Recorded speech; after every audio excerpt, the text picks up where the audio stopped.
And we're live. No, we can't hear Peter, bruv. What's wrong? Peter, we can't hear you. Peter, we can't hear you. It's a false start. It's a false start, cuz. Oh, what's he done? What's he done, mate? We can't hear you.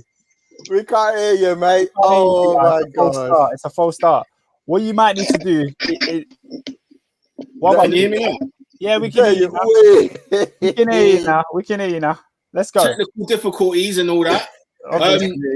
We'll start that again. Welcome to Top 4. My name is Peter. I'm an Arsenal fan. Arsenal Women FC all day long. Remember when I said it earlier? I'm joined by David, an Arsenal fan. If he still is.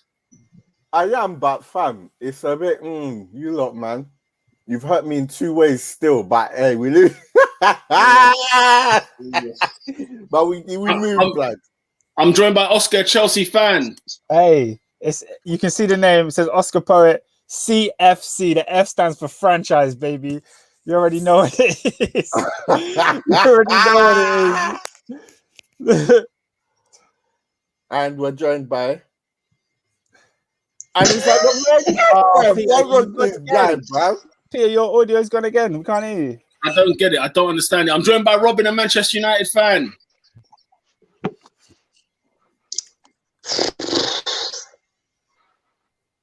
What, is that it, bruv? Is that all you got for us, Robin?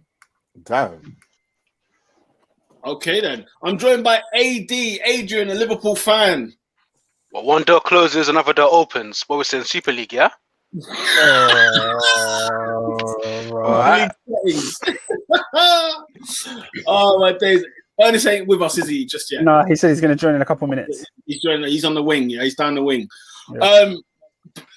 Ladies and gentlemen, where on earth do we kick this one off? I mean, it's only right that we kick things off with the Super League. So much to talk about. There is so much debate going on today. It's been absolutely drowned by that. Of course, as well, we'll get onto it later. Jose Mourinho sacked from Tottenham Hotspur. You better believe a lot on that. And but we need to, and there's been, cup action, there's been Premier League action, there's been all sorts. But ladies and gentlemen, I want to get all of your thoughts. First and foremost, this is the People Show. Okay, let's talk about the European Super League. Oscar, your first thoughts when you initially heard it come out? My first thoughts were disillusion. I didn't really know what was going on. I saw everyone get angry, and then straight away I was like, "Do I get angry too?" So the initial thing didn't really bother me too much. Then in the evening, when the Premier League clubs actually started to announce it on their websites and their Twitter profiles, and I was like, oh boy, this is actually happening. I'm not annoyed that these guys want to break away from the UEFA system. I'm not annoyed that these guys want to run the situation themselves. I'm annoyed at how they're doing it. I'm annoyed at how they are cutting off the other people beneath them, and I think it's quite disgusting, to be honest. I've got a couple more comments just before you go through to the next person. Shout out to Faris Me. She says EPL elite are wanting to flee to the new European Super League to escape the return of Leeds. Well, Leeds are playing Liverpool today, so let's see how they fare in that one. Footy Jenkins says salute, get the Prem and FA results out of the way first, ? Now, we'll talk about them later. They are not important. They are not important. Yeah, SW6 says, boy, Christian is back here talking about Gunwood Greenwood over Cho and Martinelli. Keep that, bro. Keep that. Keep that to yourself. Keep that to yourself. And then lastly, Lola says, I'm not for the European Super League, but all these suits in arms moving like they're all high and mighty is pissing me off. Yeah, where we go? Interessant. Robin, let me hear what you have to say regarding the Super League. Your club, of course, involved in this as well, Manchester United. All of our clubs. Don't try to say it like it's just mine. It's every single club here. I'm sorry. Do you support all six clubs? I said Robin. I'm saying Robin, who is a Man United fan. Your club's involved. Don't get at me, all right? Yeah, but you're saying like you put it like you said, oh, your club is pioneering. No, dead this. I didn't say pioneering. He didn't say that. First of all, Mr. Joe. Anywho, you carry on. Anywho, I'm absolutely disgusted at this whole thing. Why? I have a lot to say. Go for it. Listen, no, because I want to hear everyone's points, because I know everyone has different opinions, but initially, this whole European Super League, like, I get why they want to do it. I understand. From an owner's perspective, this is absolutely disrespectful to every single fan of football. It's a slap in the face. No player, no manager was consulted.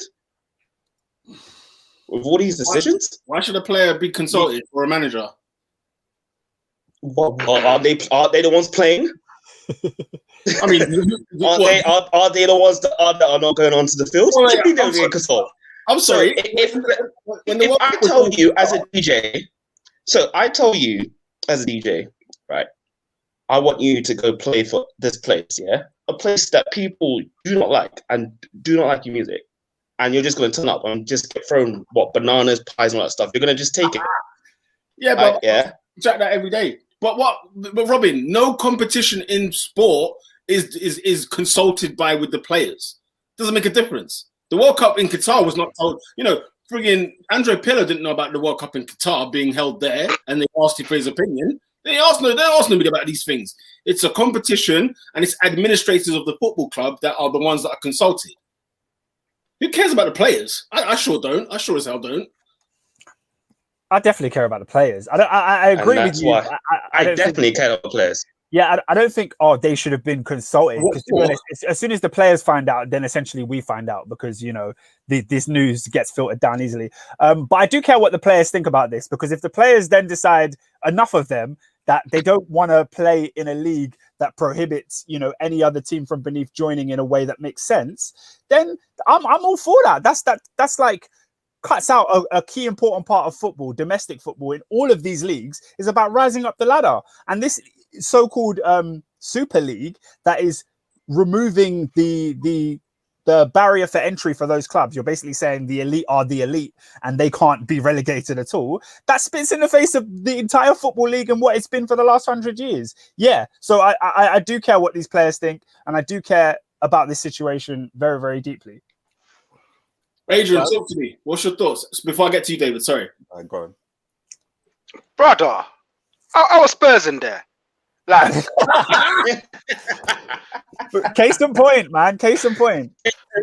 So it's not about football, then, is it? It's clearly about money. It's clearly and that's the bottom line. Look so at Ace comment. It's about business. money and business, bro.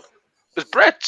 That's what it is at the end of the day. And I feel like them sort of trying to purport it to be this elite football. They're doing it for the betterment of football. They're doing it for the fans. They're not doing it for no fans. Bottom line is they want fatter pockets. So, that's where we stand, and that's my example. Tottenham are in it. Tottenham. I want to big up Russ as well. My Hammers 11. Shout out to him. Check out his channel. Weekday live videos every single midday, 12:30. David, your reaction to when you first heard about this European Super League being announced? First of all, from Arsenal's perspective, we know we ain't going to do nothing in this thing. Nothing, bro. Look at Footy Agenda's comment, David. No, I agree. Thank you. Footy Agendas know. Every Arsenal fan, I've been trying to tell you this. This owner is just going to put that 350 million in his pocket, bro. It's not going into the team. End of, bro. These men are trying to do NFL, bro. How you gonna tell man West Ham, Leicester finishing in the top 4, no champions? Nah. These men are being greedy. It's a joke thing, and I'm disgusted, bro. Arsenal, bottle jobs, bro. All of them, bro. Man, trying to go ask Arteta after the game. What do you think? Man, them didn't consult nobody. You were doing that with Ollie as well. It's like, blood, he found out by Twitter about this whole thing. What's happening here? Yeah, man. Guys, honestly, it's a joke, bro. And these man, as I said, this is not Arsenal now. This is all of football in the UK. Cross country boycott the thing, guys. Do you think players, so? Yeah, bro. That's the only way. No, they have to, You have to. Is that the right question? Why would they? Yeah, why would they? Why would they? So let's say, and I'm not saying that they will. Let's say that FIFA and UEFA and these lot that have announced today, saying that they're going to ban them from their international, domestic, and all that stuff. Which, let's say, it depends on FA. The FA have all rights to do that. They can. Not sure UEFA can ban them from World Cup, but FIFA can do that. But they can ban them from the Euros. Let's say this all happens. Where's the incentive then? It's like, all right, I can stay in this league. I get paid the P's. I don't have to do anywhere, and I'm sorted. I get that money-wise, financial-wise, you're sorted. But as a player, man, or as a person that wants to represent the country, and there are players that generally do love representing their country and their team. It's like, do you choose money or do you choose football? And that's what it is. What, man doesn't get to lift the Champions League? I never get the chance to see Arsenal win the Champions League, bruv. I do think that's less important. Like, because throughout the dawn of football, there's always been new competitions introduced. There's always been, it was the Football League back in the day that Man United won, bare of them. Then it changed to the Premier League and Man United won, bare of them too. So the trophy changed. Before it was the European Cup, now it changed to the Champions League. These things have changed before. My main issue is the fact that hold on, I've won neither, blood. What are you talking about? That's just the thing is though. The titles and trophies change. What haven't changed is the openness, the right to win that trophy. You're telling me I just pay money and I can potentially win a trophy just like that, and I don't get relegated for 23 years? Come on, man. For being absolute fodder? That's ridiculous. Stupid. That's absolutely ridiculous. Ernest, let's get your thoughts on this. You're on mute, cuz. You're on mute, cuz.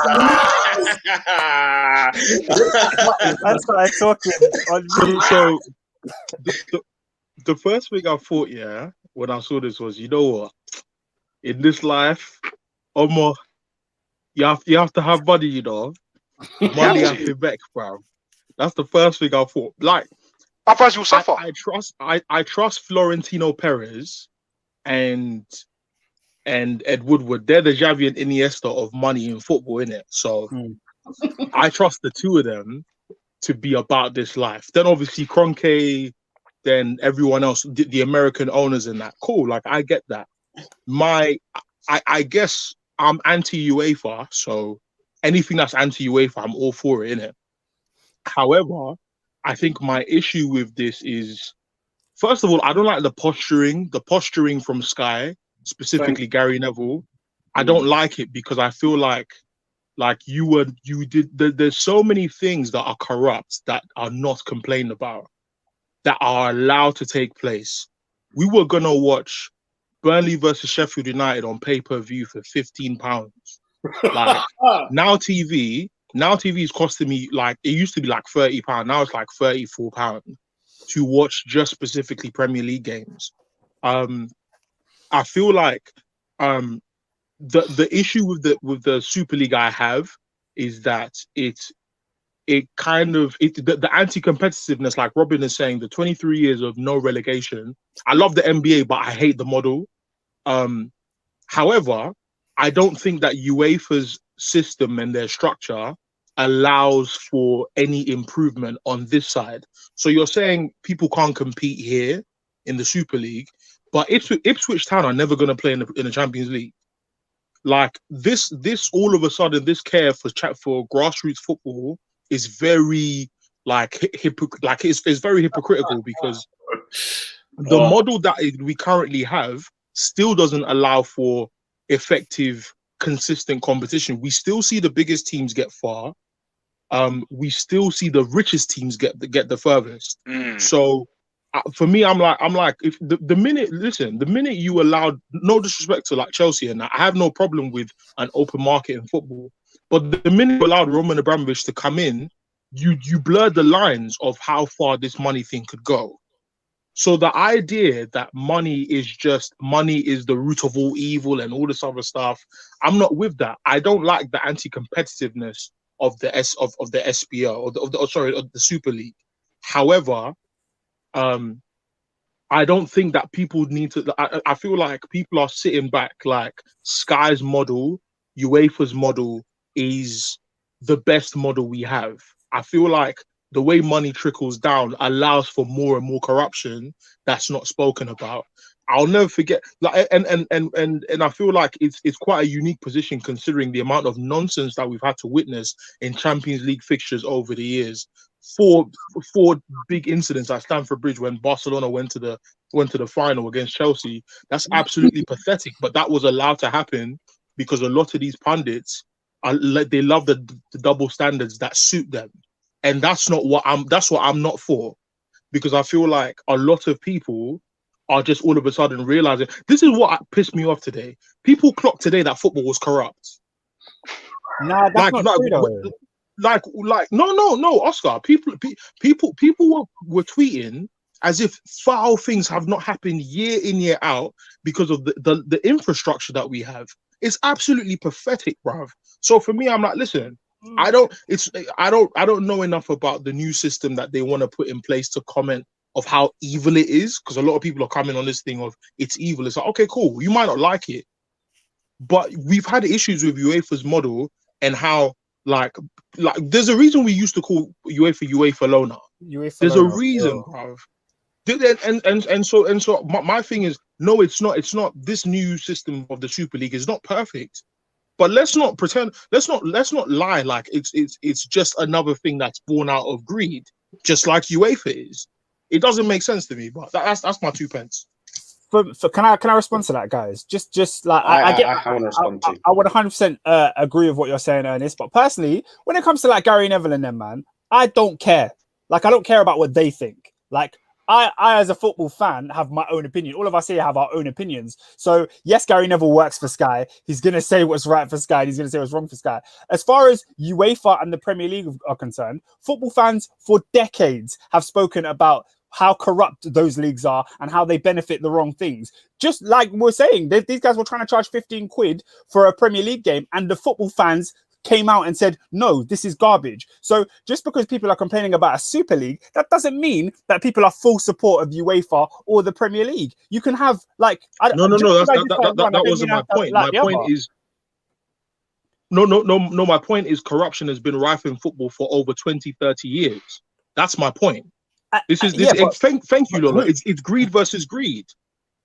But why do I have to accept either one? Do you get what I mean? But one is accepted. It's not though. It's not. That's the thing. It's not. The energy's different though. The energy's different. I'm sorry. My response is this. What I've seen is that there's been some extended high moral ground. Like this is a place of heaven and hell. And I'm sorry. You know, because I haven't said my piece on it just yet, right? But let's be very, very clear. The way Lola's put it, greed versus greed. Look, this was the problem that every football fan had when Roman Abramovich came to town. Okay, it's the problem that everybody had when the Premier League was created.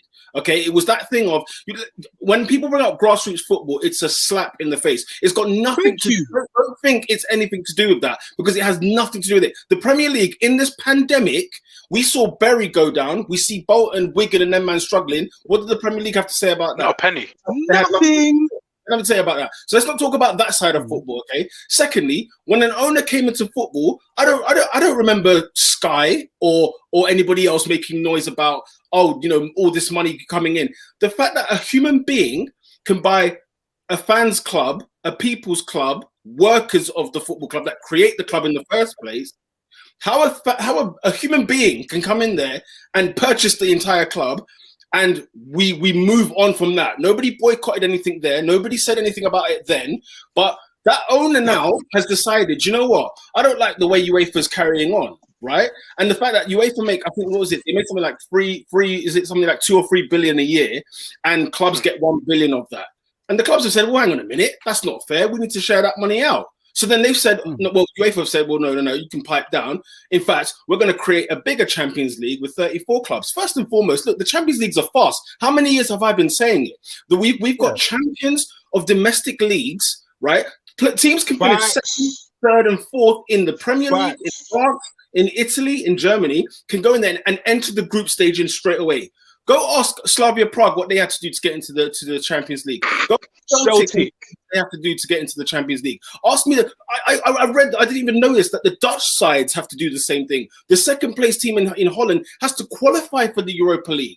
I mean, there's farcicals in so many formats of this conversation, right? And I agree. I'm not necessarily saying I agree with the European Super League, but listen, 4 of the top 6 teams in England are American owned, and they've said, hang on a minute, how can I come into a business in a sport where there's relegation? That doesn't even make sense. What are you talking about? I remember Aston Villa's Randy Lerner had this very big problem. He said, you mean I can go down and I'm in another division altogether?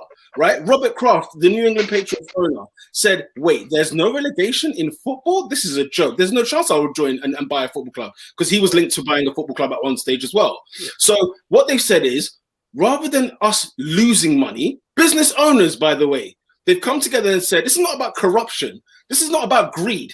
It's about business people coming together to say, how do we not lose money?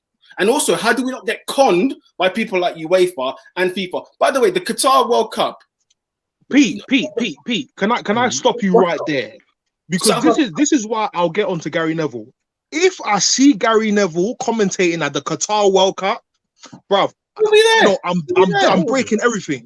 Because the reality is, men want to speak about corruption when it suits them. Why the hell have England not had a World Cup since '66? But you don't want to talk about Qatar and Russia? Leave me out of it, bro. Leave me out of it, bro. It's absolute nonsense. You stick with the double standards that suit you, and that is it, bro. That's all it is, man. If you remember in the papers, England were criticised by the media for being polite. For going by the rules. They were like, they didn't like them because they were the whistleblowers during the whole voting system. They were like, dude, keep quiet. We're trying to win this bid. It's like, you're never going to beat Russia. Let me finish my point. Because I was wanting to make my point about the whole case, right? And just little things like this. 1.2 billion pounds were lost. See, the thing is, people are not understanding why this thing is happening in the first place. Everyone's just outraged at what they want to do. Nobody's asking the question why. Okay, and first and foremost, if the clubs, the top 12 that have been put in this conversation, lost 1.2 billion pounds last year before the pandemic. So God knows what they're going to lose now. Okay, so if you can enter a league where, guess what, I'm going to get given 350 million. Oh, guess what? I'm entering a new thing. Nobody's actually cussing the NBA. Nobody's cussed the NFL. Nobody's cussed Formula One. Why? Because when you're watching the sport for what it is, you've walked into that sport. No one turns around and says, "Why is there no relegation?" No one gives a crap. I've said that many times. I've never heard you come to me and say to me, when you watch the NBA, and you watch the NFL, why isn't there a Division 2? I've never heard that. I say that all the time. We've had this conversation. I've never heard you say that. Stop lying. I've never heard you say that. I'm not lying. I'm not lying. Don't tell me you've always said something. Every time everyone's asking me about the MLS, the NFL, all that stuff. Robin, let me finish, fam. When you say to me things like, you know what, it's a joke that they have no relegated side, I get that. But you don't go there and start condemning about how corrupt that league is because they don't have relegation. That's what I'm referring to. At the end of the day, from the fact that you allowed clubs to be owned, this was always going to happen. The reason why clubs want so much money and why businesses and owners want so much money, the greed really stands with the players. The comment I made earlier, why I don't care for the players have been greedy from early. Was it not just the other day that Kevin De Bruyne has got a 400 grand a week contract at Manchester City? At the end of the day, these companies and these businesses that the owners having to pay their wages for, no wonder why certain owners do not even put a penny into the club, i.e. Stan Kroenke, W. Henry, and whatever. Because they're costing us, right? We saw Liverpool go on furlough. We saw Tottenham go on furlough. This is not a joke. So it comes down to the fact that the players have always had player power anyway. They've been asking for a certain amount of money per week, which is a fortune. If you was the owner of that football club, paying one of your member of staff 400 grand a week, of course your intentions is going to be, where can I get the most money from? There's nothing disgraceful about it. Football was disgraced years ago. Let's not start piping about it now. I got two things because Robin goes and I'll go. All right. It's more two questions really, because I know everyone's saying left, right, and center. Everyone's hypocrite, blah blah blah. And I'm not saying that they're not. People have said stuff that you say, okay, why didn't you say this earlier? But my question is, are they wrong in what they're trying to say? That's the first question I have, because they are seriously passionate about what they're trying to say and what they thought of the European Super League. Yes, they could be hypocritical. Doesn't mean we should suddenly shun out their opinion. I'm definitely not against that, but a lot of people are that have been today. Secondly, we talk about the history, we talk about the corruptness in football, and I alluded this onto my Twitter earlier, that how, yes, the Premier League was born out of money, a potential deal. Yes, Champions League was born about a remodel from European Cups. Just make it more glamorous, make it more appealing to a regular person that watches TV. And I said this, like, we've seen all this corruption, we've seen all this stuff, and saying, why are people not piping up in the past?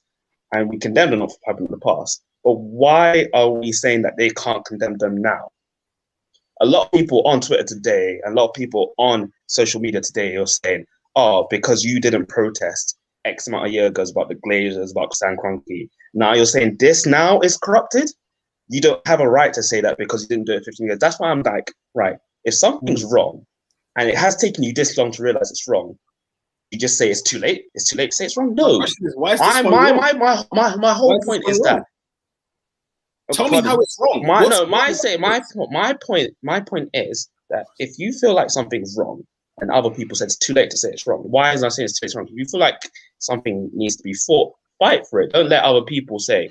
But do we pick and choose morals? You didn't say this. What we're doing? Are we pick and choosing? I'm not saying pick and choose morals.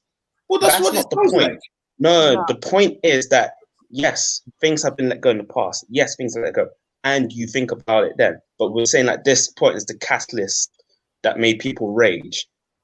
But why are you saying that because the other things didn't make you rage, that you can't rage at this part too? That's my question. Robin, can I ask you a question? Can I ask you a question, Robin? Can I trust that you're going to call out the other things after this? Depending on the person. This is the problem. This is exactly the problem. I understand what you're trying to say. If you ask me, I would say yes. For example, but you can ask someone else. It's not about you. It's about the sentiment that you're referring to. The idea is you are picking and choosing. That's just facts. Because if wrong is wrong now, wrong was wrong then. Yeah. So call it out all the time. But listen, it is an absolute farce that John Obi Mikel was a Manchester United player, and the infrastructure that we had then allowed him to be a Chelsea player the next game. Yeah. That is infrastructure that is allowed to happen, bruv. But no one says anything when these things happen. Dennis, you know you're in trouble when UEFA and FIFA are the moral high ground right now. Oh, they're not. I'm not saying that. No one's making them that. No one's making them that. Hang on, listen to what I just said. UEFA and FIFA have come out and condemned the actions of them. I'm saying they are taking the moral high ground. Is that not the case? But none of the public are looking at them and going, "Well done." Did I say that? I said, listen to what I said. Yeah, but Pete, I said it's funny how FIFA and UEFA are coming out on the high moral ground. That's what I said. And from when, if UEFA are morally right, we're in fat trouble. What is this? This isn't a sport like quiz. What the heck is this? And FIFA said, no, we cannot condone these actions. Excuse me, you. Oh, hell's broken loose. Hang on. You're gonna ban me from Euros? Yeah, right. I dare you. Because if the 12 clubs turn around and say, no, like, we've got big nuts here, we're going to drag this situation through, guess what? Everyone's going to back off. Do you think the Premier League are going to sack off Manchester United after Man United brought in how much money for them? I think it was a big bluff. The reason why Sky Sports even makes a killing is because of the money that broadcasters have put into the Premier League, because Man United are one of the biggest clubs in the world. Like, it doesn't make sense. It's a player power push, of course, but UEFA were like, we're going to do 36 teams. And, some of these, what's his name? Agnelli, the Juve owner or chairman or whatever. He said, who wants to see Atalanta in the Champions League when they're not winning the league itself? Like, that's literally what he said. I do. And I totally understand what he's saying. I do. I want to see Atlanta. Oh, you just want to see mediocre teams who finish second and third and fourth. But they're not mediocre. You're happy with the Champions League, but you're not happy with how owners want to deal with their football club. Fair enough. And you're happy with owners. No. But Pete, hold on. When Abramovich came, you had no problem whatsoever. Hold on. No, but hold on. People have always had a problem with money in football. You're making it seem like these things went uncriticized. Like, all of those issues, Oscar, I've not seen this. Oscar, we've not seen this. Okay, but we've seen criticism. We saw criticism for the Qatar. We saw criticism for the Brazil World Cup. We've seen criticism for a lot of the issues that you've been mentioning. Maybe not as widespread. That's fair enough. It hasn't the mainstream in the same way that this Super League thing has. But we on this podcast, we have criticized FIFA for its corruption. We've criticized UEFA. Why can't I do that as well as criticizing the European Super League? That's not what we said. But I'm saying, okay, that's not what I'm saying. I'm saying to you, yes, all are wrong. How can you have a football competition where nobody gets relegated? Which, by the way, 5 teams can and 5 teams go up. Let's just make that clear, right? 15 teams stay the same. But my point is this. When the Premier League decided to exist, everything now became about the Premier League and the Premier League only. Do you know that Aston Villa have never won the Premier League? So what? They've won plenty of leagues. They've won European Cups. But you don't Champions League or European Cup. You know what I'm saying? You don't call them Champions League winners. You call them European Cup winners. You call them, but Leeds United apparently have never won the first division. Yet they clearly did the year before the Premier League came in. You know them one. So it's only what I'm saying is that it's hilarious. That it's hilarious to see what's it called the stance that everybody has taken in terms of, like Ernest mentioned, was it posture? I think was the term he used. Where you've got the media side of things, you've got ex-players, you've got chairmen, you've got owners, and it's like, whoa, let's pump the frigging brakes, because if your club Peterborough gets an owner and then they bring them up to the Premier League, and then the Leeds United are wearing T-shirts talking about earned for the Champions League. They've got an owner who pumped money into that football club while the Championship last year was a myth. Why the Championship had no competition, because Leeds United ran away with the league before the pandemic hit. But don't you think there's a slight difference in the sense that regardless of how much money they spent, they still had to earn it on the football fair. Because the point is, because I get people's points about competition not being fair, where you can't get relegated and rare, right? We want to get all high and mighty about what Americans do and what English do. But what I'm saying is, if a Leeds United side, for example, look at the league winners in football, look at the Champions League winners in football. They are all, the common factor is that one of them gets pumped action with the energy of money. The other teams don't. You get exceptions, like there are exceptions in everything, like Leicester winning the league, like when Blackburn Rovers won the league. But even Blackburn, I think, spent a whole lot of money as well. So what I'm saying is that we can, when Man City got owned by a country and PSG owned by a country, which, by the way, PSG is hilarious because apparently they're loyal to their league. Not for the fact that Khalifa runs UEFA, by the way. Nothing to do with that. Exactly. Let's leave that alone. Anyway, let's just leave that alone. Peter, we have a go at Ellen Road. Talk to me, mate. Mane has scored an assist from, I think, was it Salah? It was Trent. It was Trent. All right, Trent. 1-0. 1-0. 1-0, yeah. 1-0 at Ellen Road. But so what I'm saying is that when all that money when all that money went into one club like a Man City, it became impossible for everybody else to compete. And now other clubs are having to spend over and above to compete for these league titles. That's why we rate Klopp so much for what he did, because when you look at what he's up against, it's not the same level playing field. Not the same level. It's not, Adrian. When you're still playing James Milner in a game, in a Champions League game as captain against Real Madrid, it's not the same playing level field. It's not. No, do you know why I say that's nuanced? Because you're acting like Liverpool's this bastion of hope, yet still they've got the most expensive centre back. Well, up until Harry Maguire in history, so they spent 75 million on a centre back. They spent 67 million on a goalkeeper. So that's clearly a team that's actually spent money. So. Adrian, you should be ashamed of yourself. Where did Liverpool get that money from? Did your owner put any money in that club? My point exactly.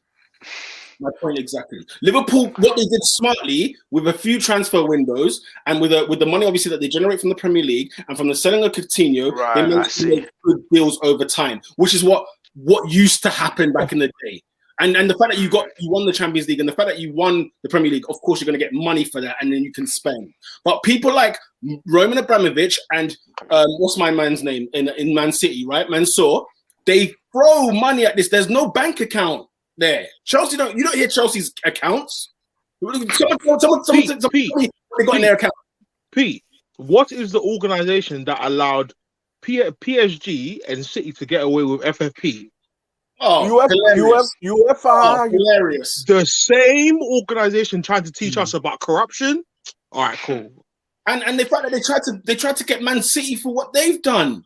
What was hilarious is that they said that they were not guilty and then fined them 10 million. What for? Do you know what I'm saying? Like, there's so many things that are currently going on where it's like, look, the head owner of this movement is Florentino Perez. He's just saying, yo, business owners, because I didn't hear anybody about Tesco's and funding the corner shops in the pandemic. I never heard nothing about that. Everybody was in arms about the Premier League funding the lower league clubs. No, but some people said that was stupid. But you do hear arms about. You do hear when companies like Amazon are selling in certain places where they don't have warehouses and they don't pay tax in, but they're killing certain high streets in those areas. There are business practices. There That's are a business. ridiculous Hold claim. on. There are business practices and there are laws put in place in other industries that stop monopolies from happening. And this is a monopoly that will allow certain clubs to maintain their status as elite clubs, regardless of how good they perform on the pitch. And that's what people why are complaining about. have And everything. owners. Hold on. Everything you've complained about, I feel like you're 100% spot on. The corruption that's gone on in football, it can't be denied. But I don't feel like. Sorry, no, Oscar. My point is that the ownership, allowing owners to own a football club, we were always heading here. No, but we don't have to head here. But we were always were. It's why Wenger said it in 2009. He said the minute you let clubs get owned by human beings, then you're going to end up having a situation where people will become bigger than the sport, like the players have. Players, by the way, players' wages is such a farcical conversation. It's such a farcical topic. We don't talk about it at all. But it is this is the number one problem in football is players' wages and the demand of them, and the fact that players get more money when they're even worse. So, like, even if they don't pay well, that's the only thing in the world where you can get a pay rise when you haven't even been as good as you were previously. So if my morals on football completely start with the players and end with the players. The ownership I disagree. As well. I disagree. Go ahead. Because if football is generating billions and billions at the rate it is, the highest paid people should be the players. But then, Oscar, think about this though, yeah? Think about this. If, for example, the football club is the players earning the most money out of the club, I understand that. But when we're talking about 300K a week, Oscar, it's not being the highest paid at the club anymore. It's now getting beyond. How much money? I don't care. That's how much it generates. It doesn't generate that. Hasn't the pandemic showed you this? Well, it doesn't generate that. Well, if it doesn't generate that, then obviously the scales are wrong. But I'm saying the players should be the highest players at the club. That's what I said. But the scales are wrong. Is my point. Like what I'm saying is that players are obviously, if football clubs turn around and said, no, we're not going to pay this money because this is stupid, right? If actual football clubs actually stuck up with their ground and said, no, we can't pay you $500,000 a week when we only make $1 million per game. Like, it doesn't make any sense. Example, Barcelona, bruv. Look at them. Yeah. Whilst I understand that this whole Super League thing was inevitable, and I'm not even mad at a Super League. I'm not even mad at these football owners that want to control their own destiny and not have it in the hands of UEFA and all of these governing bodies, because like you said before, they are corrupt. My thing is, you can't monopolize it to the point where you try to ensure that you're the only clubs that could be in there. But you can.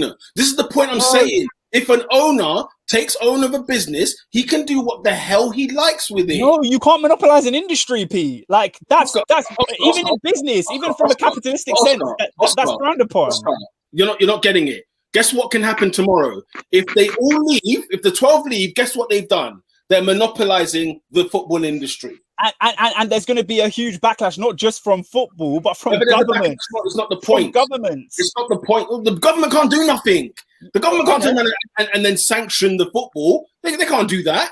Do you know what I'm saying? They're not going to do nothing. Everyone is talking big right now. They're talking mad right now. But until the football clubs and them man there, Perez and Yeli, Stan Kroenke, Glazer, holy smokes. When them men have come together, Abramovich, who we never even hear from, he's come up and signed this contract. Guys. No. Let's do that. Because I knew it was peak. When Roman joined, I said, yeah, now it's on. The reason I said don't do that is because we've seen Roman Abramovich. He has a seat at Stamford Bridge. Do you know what I mean? Some of these men I've never seen associate themselves with the club. I've never seen them. Oscar, that proves our point. Roman Abramovich is arguably the only football fan there. And he said yes. Of course he did, Ernest, though. Of course he did. Ernest, I phone you up and I say I'm going to give you 350 million a week. Or No. You can stay in Champions League and get 30 million a week. Repeat the numbers again. 301 million per season. Guaranteed for 15 years. Per season. Oscar, did you man? I was watching Sky Sports all day at work here. Did you hear what Kaveh Solokol said about the actual meeting that took place between the owners? No. They said that the priority for each of the top 6 teams, including Spurs, and of course, is their priority is about regular cash flow and money coming into the club to keep their vested interests intact. Do you know what was secondary? Football. Of course. Football Ernest, was they said Ernest. football was secondary, and then they said, in addition to that, they would prefer the players to get banned from international competitions so they can keep hold of their assets. They want Rashford fit for club football. They want these guys fit. Ernest, on the weekends, it's going to be under 23s. When we play West Brom, under 23s. Under 23. Bro, if the league is providing me 350 million when I'm making losses off of the fact that man's there, I've entered the dance 350 in the account. Okay. Now let me ask a question. Yeah, this is Top 4 podcast, so I want to ask everybody a question, and there's a couple because I think SW6 has also asked a question. Do you guys think it's a done deal? And then my next question to you guys is, regardless of the fanfare and all that, do you want to see this Super League take place, considering the ramifications it could have on the Premier League and all the other leagues? Let me go first. Yeah. Go. You personally. JP Morgan have put the bag there, bro. 4 billion, whatever the number was. 3.4 billion. It's gonna either it happens or UEFA, FIFA, whoever, they're gonna get their slice of the pie. Somehow, whatever deal is gonna be done, yeah. Now, personally, do I want to see the competition? No, bro. Because I don't trust my team, bro. And I don't trust Conke to invest in this team for us to be competitive in it. So there's no point. He's just collecting 350 mil every year. And then Premier League, I don't know what's gonna happen. Because boy. Listen, FIFA, UEFA, they've got no balls, guys. Like, at the end of the day, if the 12 clubs decide we want to do this, it's going to happen. And there's nothing you can do about that, by the way. Telling me you're going to ban me from the World Cup, that's not going to happen. You're going to ban me from the Euros, that's not going to happen. Or Premier League. Empty threats. Premier League only give clubs, 100 million a season, right? When I'm getting 350 million from the other side, you better get me in there. Otherwise, no one's going to watch the Premier League anymore, except for the clubs that support their side. So what's funny is UEFA kept playing games and the clubs just had enough. To the extent, I mean, people like, what's his name? Ed Woodward, Agnelli, these people were in the board of UEFA, right? And have left. They've now physically left in the last 24 hours. Because at some point it was like, you guys are taking the mix. Stop ruining these competitions. Okay, if you want to do it that way, we're going to do our own thing. So UEFA has to bend. Someone's going to bend. It's not going to be the clubs, though. The clubs will just say, look, where's the money at? If it's over here, we'll go there. And if it's over there, we'll go there. That's what do you want, MP, you know, just to add to that point, UEFA are pissed because clubs have found a way to monetize themselves as assets without the need of football fans or organizations. And in my opinion, that's exactly why UEFA is pissed. They're selling this idea that Gary Neville has gone on for the last 48 hours talking about they're taking it away from the fans. Hold on. Well, how long is the waiting list for the Emirates flipping season ticket? How long do you have to wait? So let's not. The idea that football is a working class game is absolute BS. It has been nonsense for years. It's not the case at all. Let's stop selling it as that's what it is. Because the amount of money that people have to pay to watch their own team. I remember reading 442 in 2016. A season ticket at Dortmund is £140 to watch Dortmund all season. To watch Man United that same year was a minimum of £485. At Arsenal, it was 100. It was £1,002 pounds, bro. Right. I remember this idea that football is this thing that is still on, is still about the working man, it's still about the blue collar man. Absolute nonsense. UEFA allowed this to happen, and now they're pretending to take the high horse on some moral high ground. And it is, I see exactly through it, because the reality is the infrastructure is in place. Still keep the bottom teams at the bottom.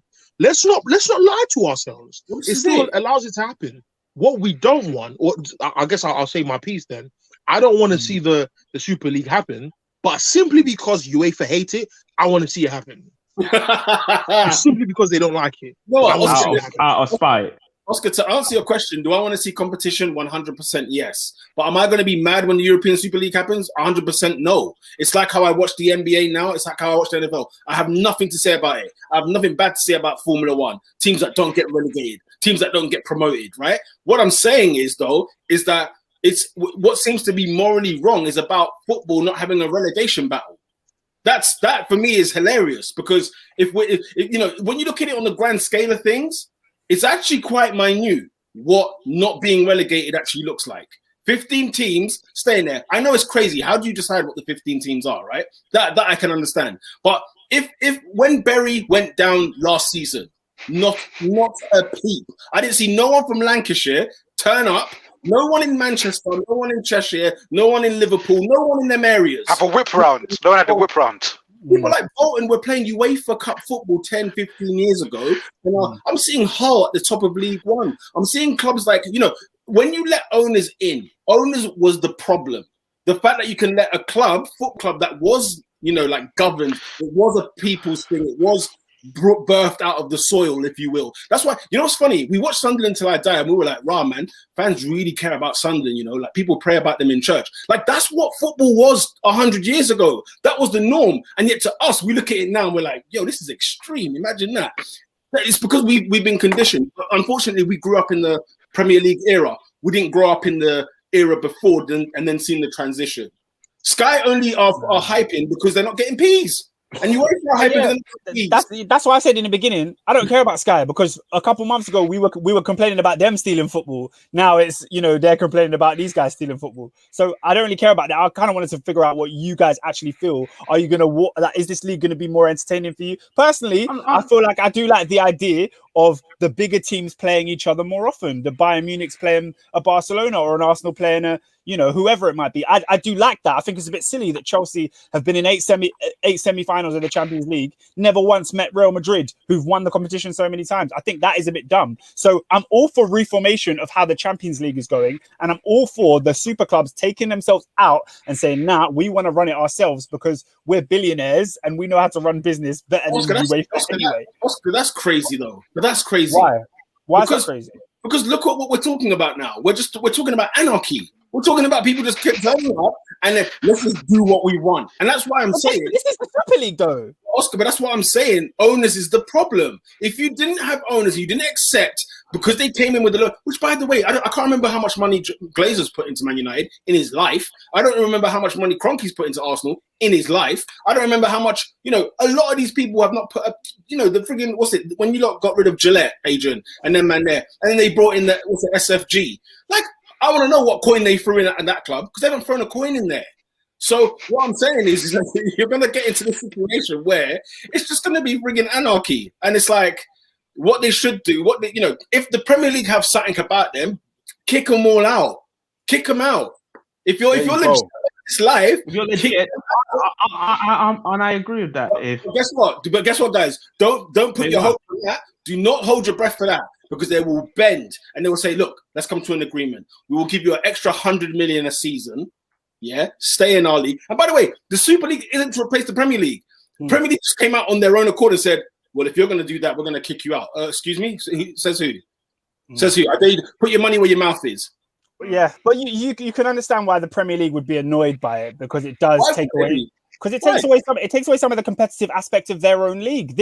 Tomorrow night, today Liverpool are playing a game fighting for the top four. Tomorrow night Chelsea have a game fighting for the top four. If they're both not, if the top four is no longer a thing to fight for, these games become more irrelevant. We talk about teams being at the beach.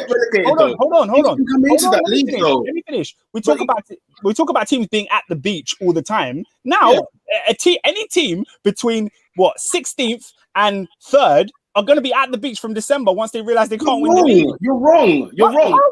Why now? Okay, I said it in the beginning. 5 teams get relegated from the European Super League. 5 teams go into it. Teams can still get this idea that, because I heard today, Leicester can't ever get in the Super League. What are you talking about? That's not what they've said. 15 stay, 5 exchange. And who are the five?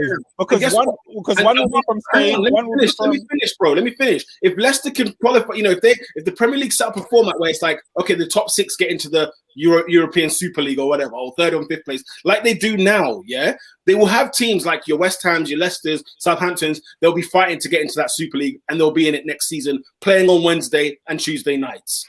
And no one will bat an eyelid. 5 years down the line, you're not going to bat an eyelid about it. But to me, that doesn't make it any more or less of an issue, because like you're saying with the Premier League, when the Premier League first got introduced, I'm sure there were hundreds of thousands of people who were outraged by it. And then as time went by, they had to just shut up because the thing is there. You can't keep complaining about what's there. You just got to react. How many teams are in it? They changed how many teams got relegated. They changed all kinds of stuff. You got to react to what you're given at the end of the day. So that's why I'm not too on that whole complaining thing. How ironic. FIFA has a football World Club Cup as well. How ironic. No, Jurgen Klopp called that rubbish out as well. He was like, what's that? Ironic. SW6 X London said, I have to disagree, Oscar. Even though I've waited all life to see Real Madrid versus Chelsea tie, the fact that you don't play these glamour ties so frequently makes it more special. I think that's cap. I think that's cap. No, that's true. But guys. Okay, it makes it special. But guys, Chelsea have not played Real Madrid since 1998. But that's because of the law. That's not because exactly. It's not corruption. No, I'm not saying it's corruption. No one's saying anything about corruption. I'm saying I'm talking about the system of how the UEFA Champions League runs compared to how the system of a European Super League would run, where you would play the best teams all the time. So when Chelsea play Man United, I look forward to that every season. It doesn't matter if it's twice a year or twice every 10 years. So you're saying it doesn't lose its glamour? So you're disagreeing? You're saying it doesn't lose its glamour? Like I want to see it. The pro outweigh the cons. Yes, it does lose its glamour. Yes, it does lose its glamour, but the pro outweighs the cons. I would rather see it. I'd rather see it more often. The point he made is that it loses its glamour when you see it more frequently. You've just agreed with that. Yeah, but who cares? Yeah, but what?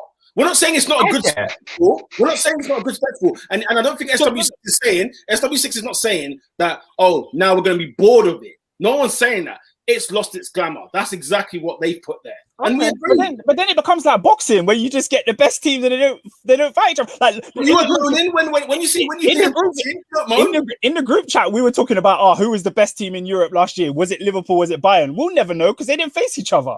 It's like, come on, the best team should be facing each other. And now they never will. Yeah, they never. We'll never know. We'll never know. If that's the way I personally think reform should have been done in that way anyway, regardless of this. So anyway, but Adrian, we ain't heard from you in a bit. What are you saying? Obviously the idea of, as you guys were sort of alluding to, like when somebody wins the Champions League, there's always that asterisk to it where it's like, well, are you really the best team in Europe if you didn't necessarily play everyone? So yeah, conceptually I like it, but as you guys have sort of pointed out, it's absolutely shambles and it's just a complete money grab. So we're in a place now where it's greed leading greed, and ultimately it's not a great idea. If I'm being perfectly honest, it's not a great idea. Shout out to everyone who's locked in. Please like and subscribe to our channel. Do we have anything more to say on this Super League? Yeah, but you know, Peter, what are your actual thoughts? Because you actually haven't said your thoughts on. I was very clear, Robin. I was very clear. I said, if you're asking me, do I want a European Super League? No. If you're asking me, when we're in the European Super League, will I hate it? No. I am in the same way I was in when my club. By the way, if you would know the history of Arsenal, why do you think they've never been relegated before? Oh, that's a story you need to unpack. Because I didn't know you recognize that as a real thing. Excuse me? No, because I've never heard you mention it. I've never heard you mention it. I've never heard it. I read about this like 3 months ago. Like I didn't know until recently. 3 months ago, bro. Yeah, I read about it recently. I've never heard you mention that. I learned this in my N5 Highbury book when I was 6 years old. I've heard you brag about Arsenal's lack of relegation. I've never heard you mention the facts. So go and tell us, Peter, why? Why have Arsenal never been relegated? The league said we were supposed to be relegated, and the league said, "No, we'll throw you back in." Literally, that's what happened. That's literally what happened. You know what I'm saying? We got relegated, I think, once, and it was like because I think the format changed. I think that whatever. Well, Herbert Chapman was spending them racks. That's what I'm saying. Herbert Chapman said. Listen, Herbert Chapman in Division 2? 1066. What is this nonsense you talk of? The Arsenal, by the way. You know what I'm saying? So, like, you know, Arsenal moved from Woolwich to North London. Hello. You know what I'm saying? Hello. We've been doing American for a little piece. Okay. So if we become the Arsenal Rangers, guess what? When we play at the Santiago Bernabeu for the tie-off in the European Super League as the Arsenal Rangers, you will see me with the Arsenal badge. I'll still support the club. I'm not going to go out here and say, I'm going to take off my frigging shirt. People want their flags taken off stadiums. Look, pump the frigging brakes. Okay. What I'm saying is, Robin, I'm nonchalant either way. When I always said that football's corrupt, I've always said that the football's died anyway when they allowed owners to buy football clubs because it took it away from its from its actual place. Football clubs were run by the workers, were run by people, members of staff of that thingy. Do you get what I'm saying? Of that thing. Whereas now it's a case of now it's business FC. Well, then fine. And when people say things like Cronky out and you'll be singing it till the hills come home because more and more clubs are going to get bought. No one's barking at Leicester City. Hello, they're owned. They're owned. Leeds United are owned. Do you know what I'm saying? Like Leeds United are wearing this whole thing of earn it is hilarious to me. Hilarious. So when you come out condemning it, you better be very careful because I don't know how many football clubs are not owned at the minute. I do think it's a little bit different though. It's not. It's not. Leeds United, if they were invited, hence, for example, Tottenham, right? Tottenham, you'd argue, what the hell are they doing in there, right? What are they doing there? Everyone could ask you that. But if you're invited to the party, man can't moan why you're here. If you're not at the wedding, that is you, fam. Bring a couple of bottles, bro. Just make sure you bring the shandy. You know what I'm saying? Dance the night away. What? You know what I'm saying? So, it's one of those where, from day, like I said, the owners have to make money for the businesses that they own. They own businesses. They do not own football clubs. So when we went into this hole, and Man United, when we really cared about it being a death, we saw it with Manchester United first in 2004 or 5, whenever it was. That was the moment where Man United fans started coming in with Norwich City scarves. I know it was Newton and whatever that club was called, but they were wearing green and yellow all season long. I was sitting there thinking, what's Norwich doing at Old Trafford? But it's because when Chelsea came into the pile, it was the underdog coming in to fight and be like, yeah. Do you remember when Man City were owned? We were like, yeah, because Man City were a team in the Championship in 2002, but then they started running the league, and it was like, guys, are we not going to pay attention to what the flip is going on in football? We've got owners now, so that's where my problem lies. Get rid of the owners and give the football clubs back to the fans. Look at Germany, for crying out loud. 49% of the football clubs in Germany are owned by fans. Pete, I said the same thing at work. The best model is for clubs to be fan owned, but the problem is the same entities that are telling you about how immoral the Super League is are the same ones that are not going to allow it to happen. Trust. So I'm not. Bring me the Super League today. Bring forth. Everyone's talking big meat right now. Yeah, you're not the big guy. You're not the guy. What did my man say? Was it the UEFA president said that Ed Woodward's a snake? Hang on a minute. Just a minute ago, brother. He was out there lapping it up with Manchester United when you asked for their opinion on what the new Champions League format should be. What are you asking Manchester United for? What are you asking them for? Do you know what I'm saying? Like, what the heck is this? Bro, Khalifa of what's his name of PSG is on the board at UEFA. When people get this in their head, and we're supposed to run a morally integral competition. People think PSG are holy because they said no. It's unbelievable. When I saw that, look at PSG making a stance. Excuse me, half their members of staff live in Neon. What are you talking about? Of course, I'm not going to come out here and be like, oh, we don't want any part of this. Come on. Guys, PSG was a club that was going to pay a player €1 million to not take penalties for the club. Guys, financial fair play. I like Edinson Cavani, innit? Oh, my God. I'm with that. Let Edinson run it up. Listen, financial fair play. Financial fair play, if anything we learned from it was to keep the big clubs big and to keep the little clubs small. And what happened? A couple of men on a podcast spoke about it, and that was that. I didn't hear nothing from anywhere else. Was it Atletico that actually felt the real brunt of their ban? But Barcelona were allowed to sign Ardi Turan and all his sons before the transfer window was closed. Suarez was bought when he was banned from football. But you want me to believe in UEFA? But you want me to believe in UEFA? Yeah, cool. Bro, they signed Mbappe on a loan. 560 the next season. What's going on? Do you guys remember when Neymar's dad was given close to 50 million euros before he signed for Barcelona? Come on. Do you guys remember this? Come on. But you want me to believe in UEFA because JP Morgan said we're gonna give the man them 3.5 billion. Miss me. We won't even go that far back. Newcastle United were denied ownership because they were from Saudi Arabia. What the flip is going on here?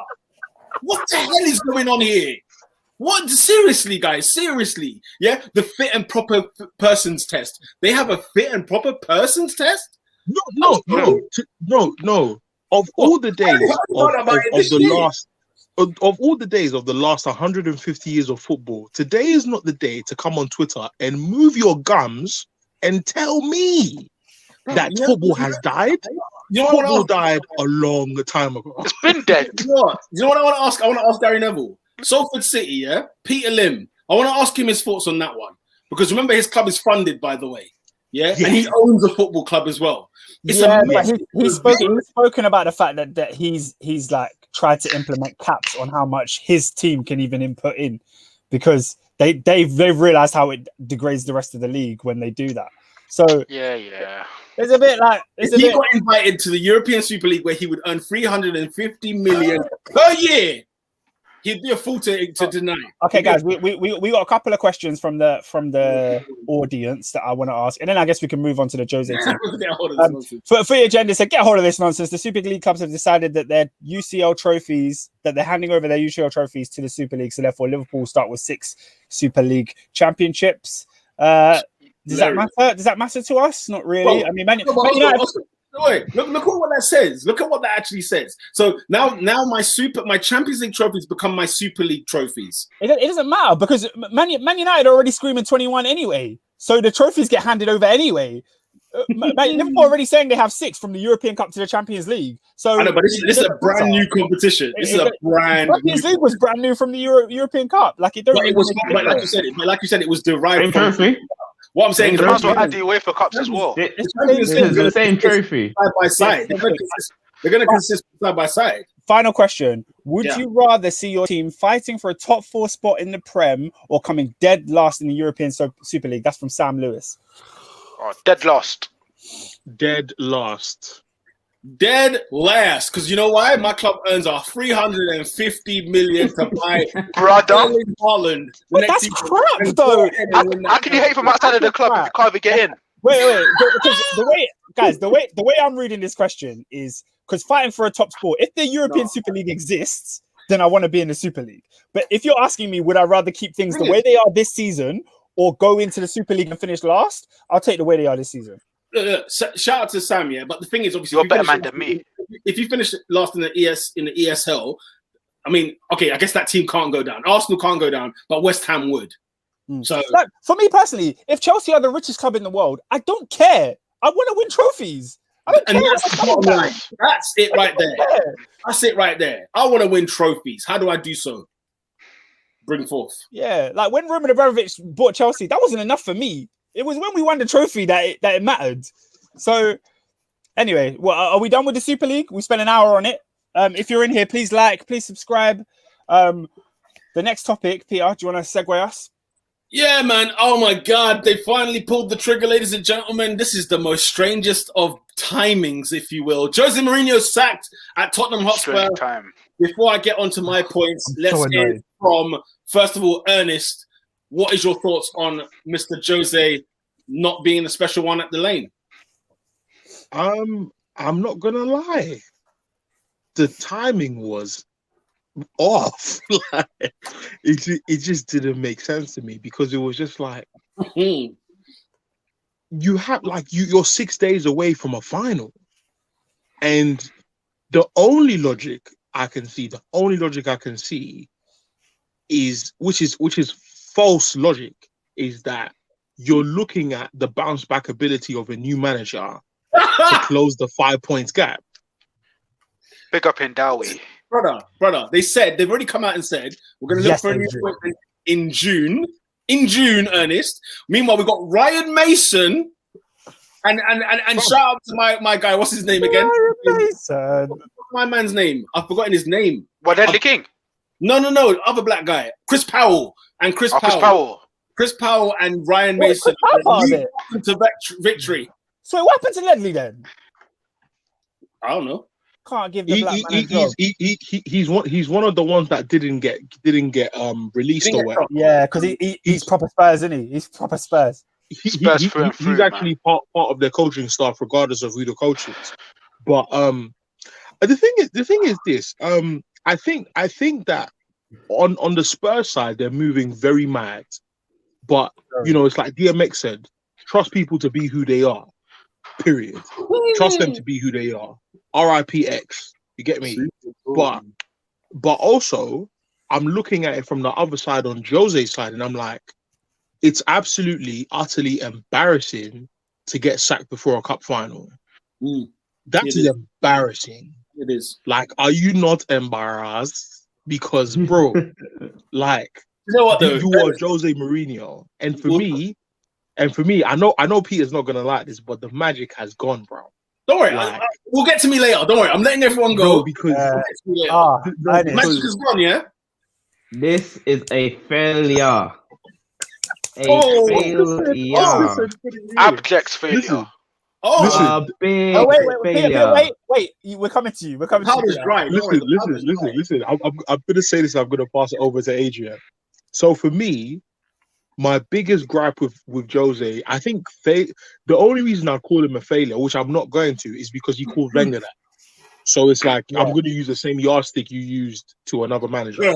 But Jose is not a failure. My issue with Jose at Spurs was that at the very minimum, I have the same barometer for every manager. Make the players you have better. He did not improve a single one.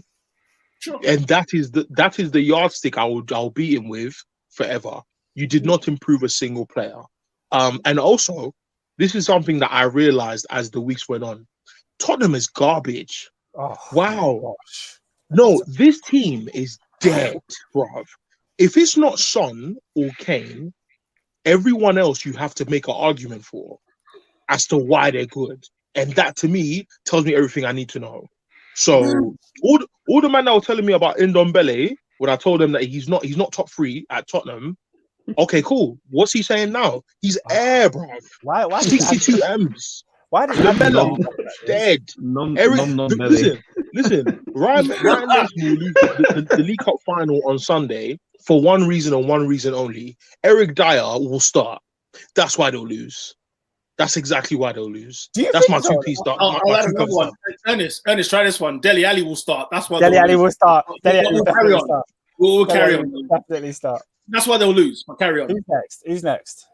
You said Adrian. You passed the buck to Adrian. And for me, Daniel Levy couldn't believe his luck. The manager, let's use an analogy here, right? The girl of his dreams has dropped into his lap, and he's had enough. High maintenance, no substance, airhead, get lost. And bro, for me, I think as Ernie alluded to, let's strip it down to the basics, right? As a coach, have you improved a single member of that first team? I mean, some could say Harry Kane, he's a world-class striker anyway. Cool. Now, second thing, league performance, poor. Got bounced out of Europe by Dynamo Zagreb. Bottled that. Time and time. How many leads have Tottenham Hotspur thrown away this season? And it gets to a point now where you look at it and he has these cheeky remarks. Same manager, different players. Actually, Jose, unfortunately, this is the reality now. And it's sad to see because he is top 3 of the 21st century. I've got a lot of respect, a lot of admiration for the guy. But the facts are the facts at the end of the day. And we can't sit and we can't deny it for any longer. It's a nasty, horrendous style of football. He has the faith in the wrong players. Eric Dyer is absolute, like his name says it all. He's diabolical. I don't know how we still got a gig at Spurs, if I'm being brutally honest. And did you hear what he said? When I die, bury me in White Hart Lane. Yeah, he Brother. was it cremation or something like that? He wanted to be cremated. Yeah, cremate him in White Hart Lane. How dare you? Yeah. How dare you? You're not worthy. You're not worthy. And for me, this is it. Unfortunately, like I said it, Jose, and the timing is weird because for me, I was looking forward to Jose saying, "Before me, 13 years, 0. After me, we've won." But it's sad. It's sad that we didn't get that because, but. What does that tell you? Daniel Levy doesn't even trust this guy to get a cup final over the line anymore. That's how bad it is. The manager that he would have begged, would have pleaded, he would have shown the mood boards of the vision. I can't even trust you to get me over the line. I'm going to give it to Ryan Mason and Chris Powell. Come on, bro, man. Like, it's sad, but it is what it is. It is what it is. Robinho. Simply put, you said I win trophies every team I go. You didn't win a trophy with Tottenham. I said, not And this that was one. my bar. And that was my bar. Yeah. Brilliant. I'll go next. I had a lot of love and respect for Jose, obviously during his time at Chelsea. When he left, I felt like it was his fault. The second time, not the first time, but the second time, I felt like it was his fault, and I feel like he's repeated the pattern when he went to United.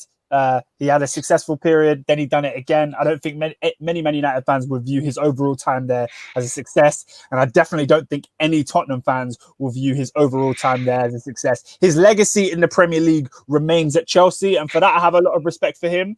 But overall, right now as a manager, I can't see the next move for him. I can't see where he would go, and I genuinely back his talent to bring a better outcome than most other top managers in the league. It's looking very, very bleak for him right now, and I'm glad that he's failed at Tottenham. I can't even hide it. Peter, what are you saying? David, go ahead. Brad? Tottenham, have no balls, bro. Sack him after the what is it? Dynamo Zagreb, bruv. Why now, bruv? Great question. It is interesting. It is interesting. They've got a game on Thursday, then they've got a cup final on Sunday. Why would they sack him? Why would they sack him now? Why would they sack him now? Anything to do with the Super League? I doubt it. I think that's yeah. I Real don't thought, think so. but that got shut down very quickly. It did. It did. Can I say my piece on this? Go on then.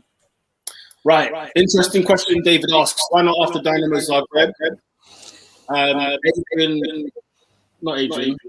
Wait. I'm hearing the same. No. And the thing is, I'm hearing all echo. and everyone mute. Right. What? Yeah, just for a second. There you go. So somebody else is echoing. There you go. Now I know. Who it is. Huh? It's not me, blood. Okay, you mute yourself. Teddy. See? Funny that, Oscar. You got two mics on, but never mind. What I will say is this. The reason what's going on? He's on mute there. Oh, no, the reason Daniel Levy killed it today is simply because of this. If Jose Mourinho wins the League Cup on Sunday, how can you sack him? What Daniel Levy, Adrian mentions that, this is the girlfriend he always wanted, and then realized, man, she is not all that. Have you seen her without makeup, right? So it's that thing of he didn't like the football, he didn't like what was going on, and the only way he could justifiably sack Mourinho is if he lost, for example, is to do it before he even has a chance to win the trophy, right? I look at Tottenham Hotspur. Because like you said, it's interesting, the timing. Do you remember when they sacked Mr. Pochettino? Bizarre signing, bizarre circumstance, bizarre timing. But he had somebody in the back pocket waiting. He had Jose waiting, right? One of two things. I definitely think there's somebody in the back pocket already. I definitely think Spurs have found somebody that they want to get. So you'll see that in due course. And it will make sense a little bit. This appointment has to be spot on, by the way. Has to be spot on. We'll find out later. I'm looking at the Premier League table and I'm looking at his time at Tottenham Hotspur. And I totally agree with all of your points. He hasn't improved a single player. Whether that matters is another question altogether, because I've seen him go to Chelsea, win things, didn't improve anybody. I've seen him go to Real Madrid, didn't improve a soul. He won many things there. Inter Milan, same thing. So whether it matters is up for discussion, and it's a perspective thing, personally, I think, a preference thing. I look at Tottenham Hotspur. They're roughly about where we expect them to be, if I'm honest. Yeah, 4 points off the top 4, 5 points off the top 4 with 6 games to go. I look at them last season. They finished 6th without a Harry Kane, and then he came back after the pandemic. He finished 6th. He got into the Europa League. The defeat against Zagreb, you can definitely say that's going to be a massive stain on his reputation, because you shouldn't be losing to those sort of clubs, right? And also, the whole halftime thing. After they take the lead, they've lost all these leads.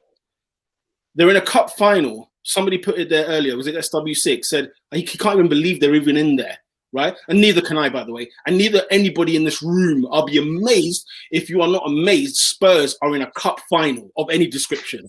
So when I look at it holistically, I sit down and I think, how can this be a failure when we don't disagree, unless you guys do. We don't disagree about their league position in the Premier League. We don't disagree about them being in a cup final. We do both agree, of course, getting knocked out. Like every other manager has got knocked out in super circumstances. We can go on and on about Ollie's semi-final exits, right? And even, the Artetas and the Emerys as well, whoever you want to call up. Explain to me how he's failed when he's left Tottenham exactly where we think they would be. They're thereabouts. But Pete, ain't that the point though? Like there was this expectation that, and I'll continue to beat this drum. Top 3 managers in the past of the century. He's a proven winner. He's a serial winner. He gets sick if he's not winning. And then we sort of saw little bits, when they beat United 6-1 at Old Trafford, when Lamella went down, and when Martial hit him, and we're like, all of these little bits, all of these little know-hows. Is he going to be the person to take Spurs over that threshold to actually become a winner, because they're perennial bottlers? And he hasn't done it. And for me, Peter, I think it's alarming, the fact that he's on the precipice of winning a cup, and the manager says either A, I sincerely don't believe you can do it, or B, you winning this cup is going to do more harm than good for this club. I have to pull the plug now. For me, it's alarming, bro. It's alarming. That's the thing. I think Levy's made a mistake. I don't think it's the right decision to sack him because of the fact that they are in a cup final. And if he wins it, I think genuinely Levy didn't like what he was seeing, and he hasn't liked it for a little while. Right. And I think in the meantime, let me go and do some research. Who's available? I'm just saying Nagelsmann could be in the picture. Heinz Flick could be in the picture. Who knows? But somebody is in the picture right now at Tottenham Hotspur, and they're going to announce a new manager. I don't think he's liked it for a little while, which is why I think the timing has happened. But if he wins the League Cup, how do you sack him? Exactly. And we're talking about 34 million quid Jose is being paid for right now. He's getting 34 million quid out of Spurs because he's being sacked. Yeah, so it doesn't really say that much really on that side of things. So, I'm looking at it like this is actually quite hilarious, because when you said, wasn't he supposed to take him to the next level? What was my stance from minute 1? I said he can't fail, because if they think he can do something with this Spurs side, they're on drugs. They don't spend the money that anybody else spends.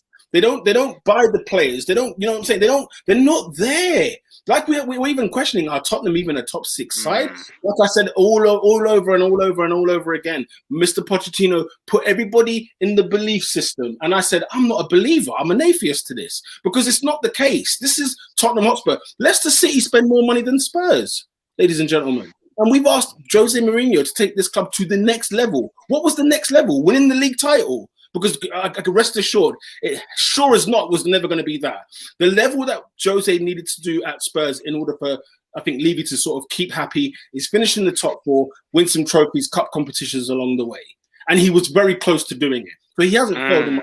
And he got 17 months at the club, where we always talk about people needing time. Ollie needs time. Ollie's been there over 2 years. People like Arteta were saying when he needs time. He hasn't been there that long either. Managers need time. And Jose got 17 months, and look where Spurs are. Exactly where we expected them to be. It's delusional to think Spurs would do any better. That's all I'm saying. He couldn't fail. That's a decent point, He couldn't fail. It's what my point was from minute 1. Was that how can he fail here?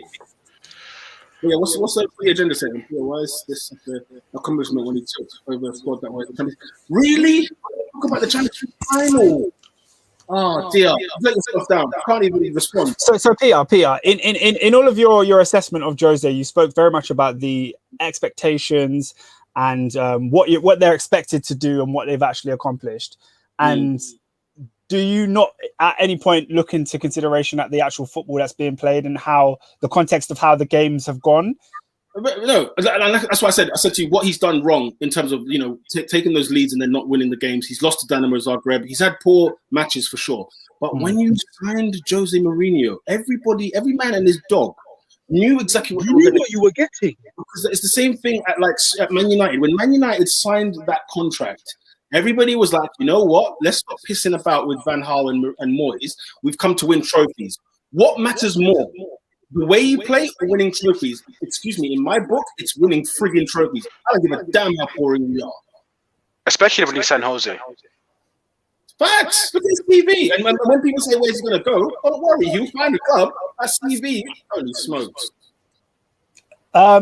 You're very much Arteta out, and there was a time where you wanted Jose Mourinho in. Would you take him in the summer as a replacement?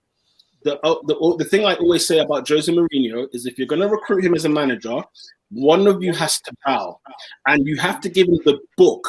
When I say the cash flow, the forecast, you got to give him all the spreadsheets known to man. Spurs couldn't offer that.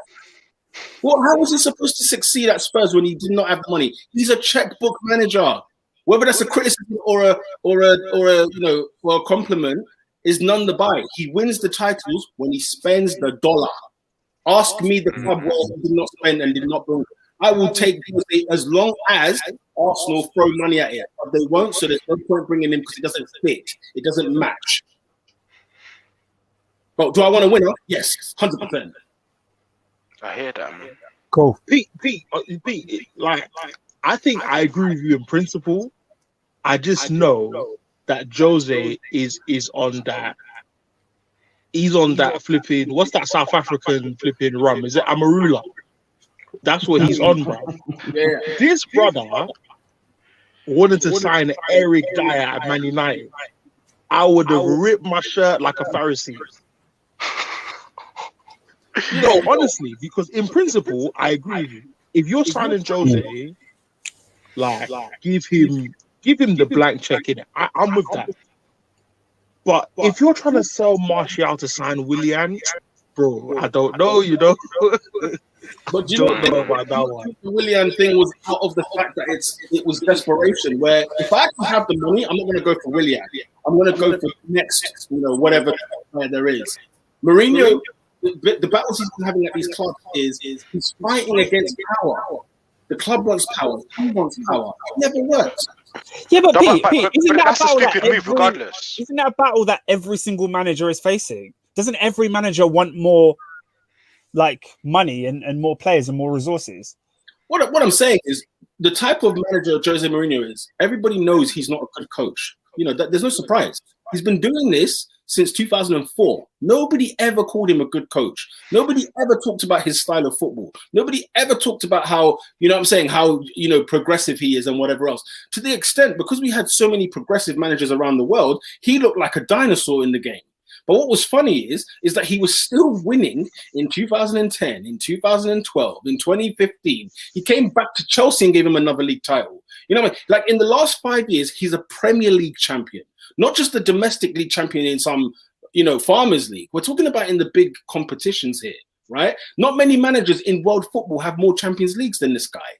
You know what I'm saying? So my point is, if we're going to get into the etiquettes of style of football, that's another discussion. Sure. When there is a winner at the table, let's not call him not a winner or not, and not relevant anymore. He's here at the table. Adrian said he's top 3 in the world. The guy hasn't picked up a trophy of excellence in 5 6 years. Not today, though. He still sits at the table. Who are you going to put ahead of him? Please tell me.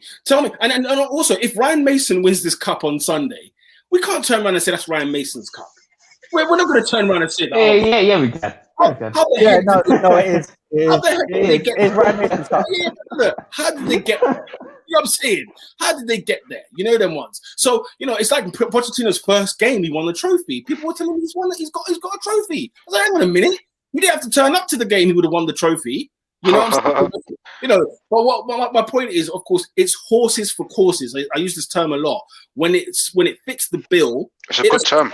That's why it made sense when he was at Chelsea both times. Abramovich said, I bow, take all the money in the world you want, make my club great again. And he did it twice. He did it at Real Madrid, and Real Madrid were not happy with because Real Madrid were desperate. Just knock off Barca, please. And he killed Pep Guardiola in Spain. Inter Milan is the only club where he's left, and Porto, of course, where he left with high decorum. A hero, Inter Milan said, you know what, Juve and AC Milan are the big meat in this pond. Sorry, the big fish in this pond. What am I talking about? And to this day, right now, the owner would lay down on the bed and say, Mourinho, please come back and bring us to greater pastures. Do you know what I'm saying? They will still do it now because they understand. Look, until we can behave like the big guys, if we're not the big guys, humble yourselves. You know what I'm saying? Man United went for him because it was like break or bust. We've done Van Gaal, we've done Moyes, we've done different types. We went this way. Okay, we don't want it. We don't like it. Yeah?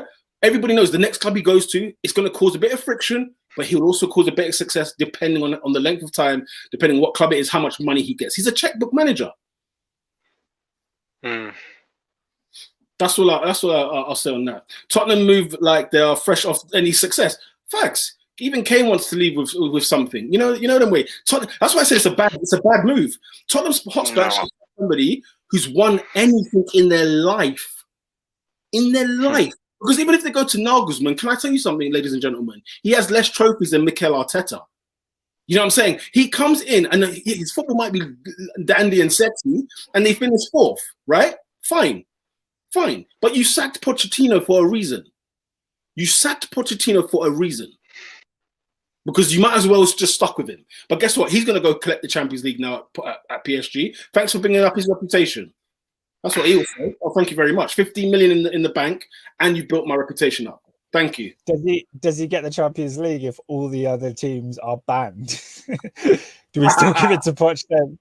Well, we'll find out what they say in the meeting by the end of this week. So the Premier League are meeting tomorrow, just the 40 teams, and UEFA are meeting Wednesday to see what they're actually saying and getting rid of the rest of it. If they actually do that, PSG have just won the Champions League. That is hilarious. You know, besides is there still an echo? Huh? Is there still an echo? No, not anymore.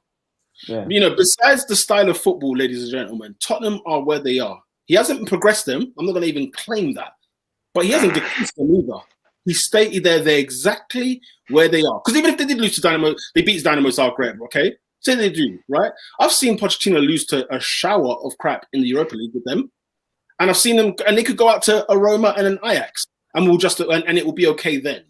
The bottom line is they were never winning the Europa League because it's Tottenham Hotspur. It's Tottenham Hotspur.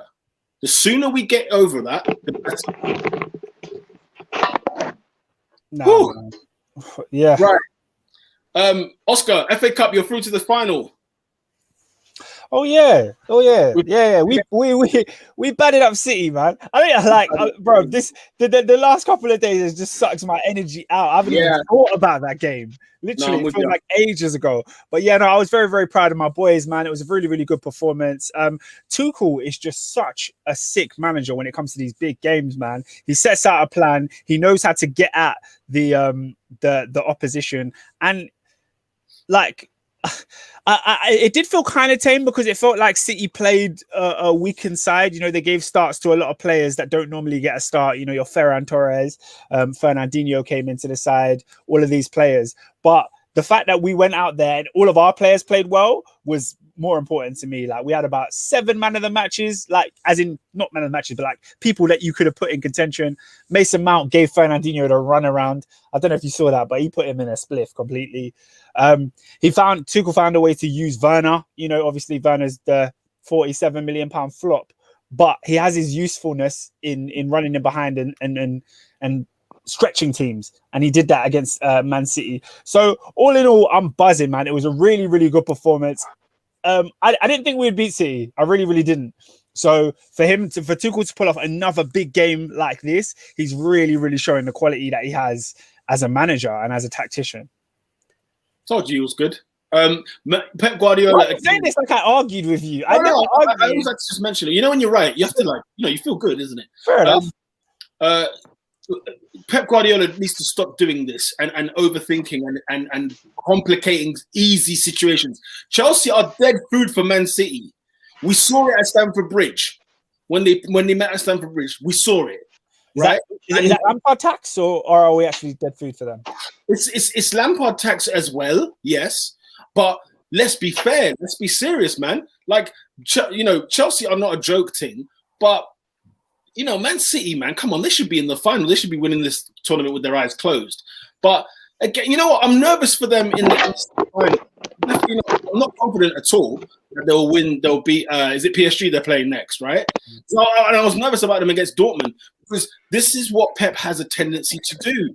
He has a tendency, as much as I love Pep, and if I was a Man City fan, I'm definitely not going in 100% that we're going to win every cup game.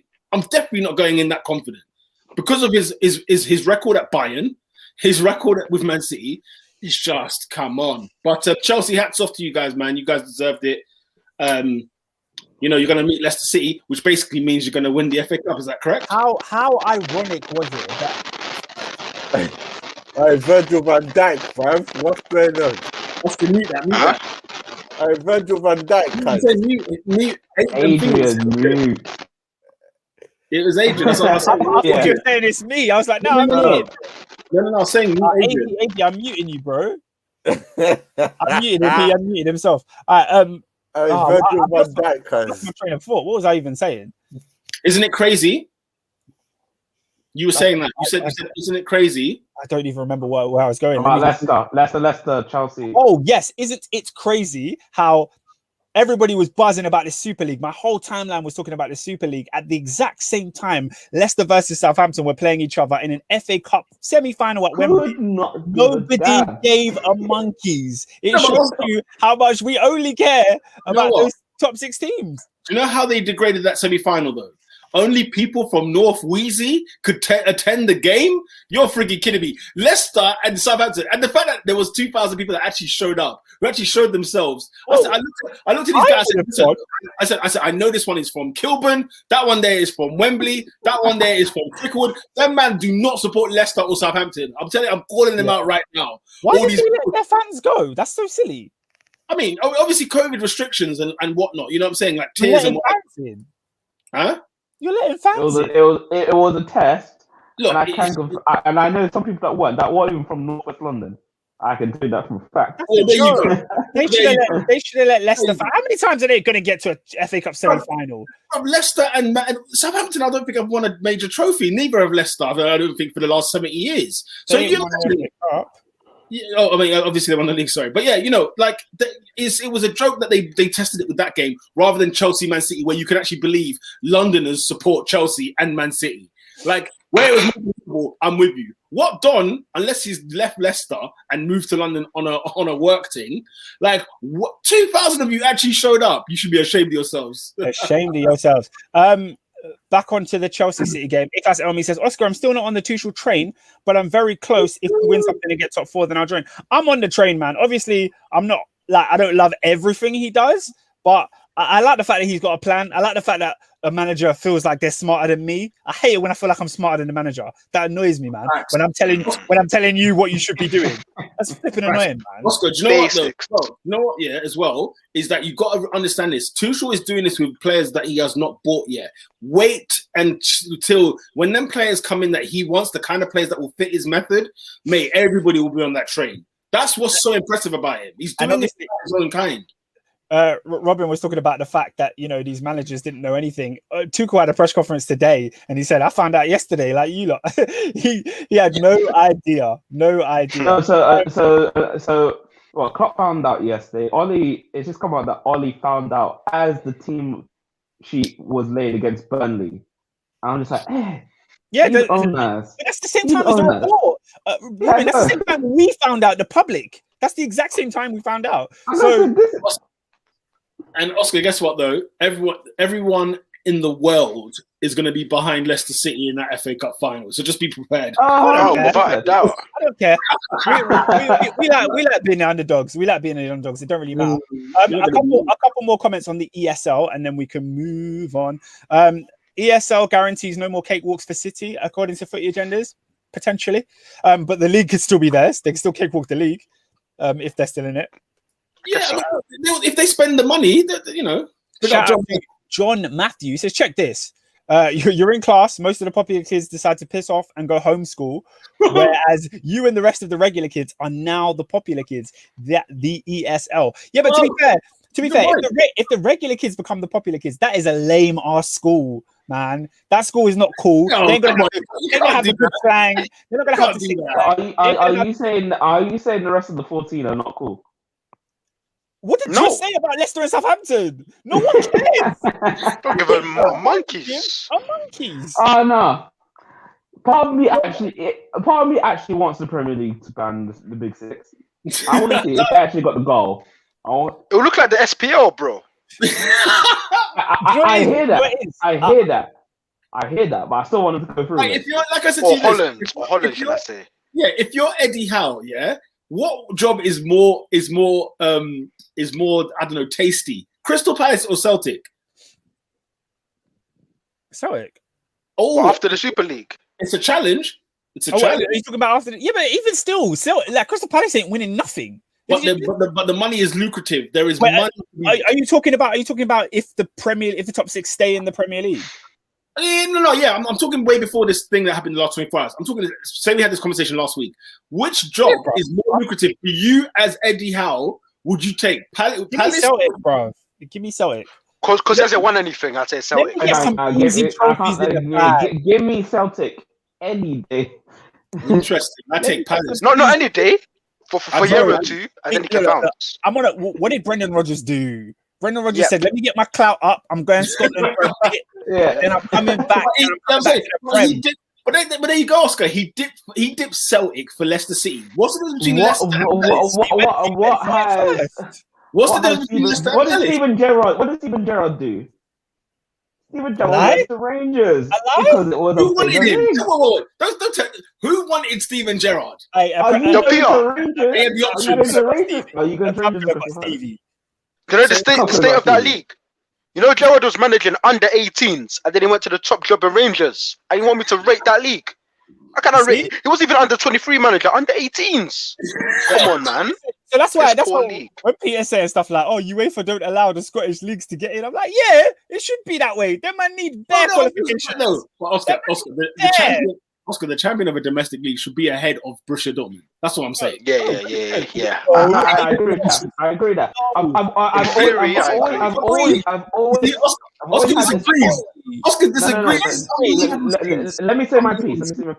I've always said that if we're going to do this properly, the Champions League should be just the Champions only, and the Europa League should be second, third, and fourth.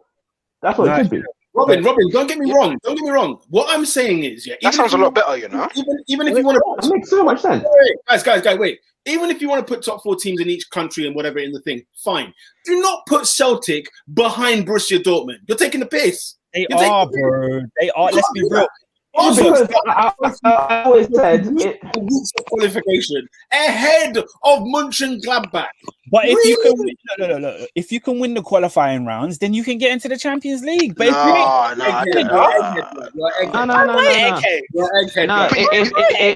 you're in the Champions League, it should pardon the pun, but don't give it a I agree that there should be qualification and then a better league. So like I'm saying, for example, Ajax shouldn't have to qualify. They should be in the group stage.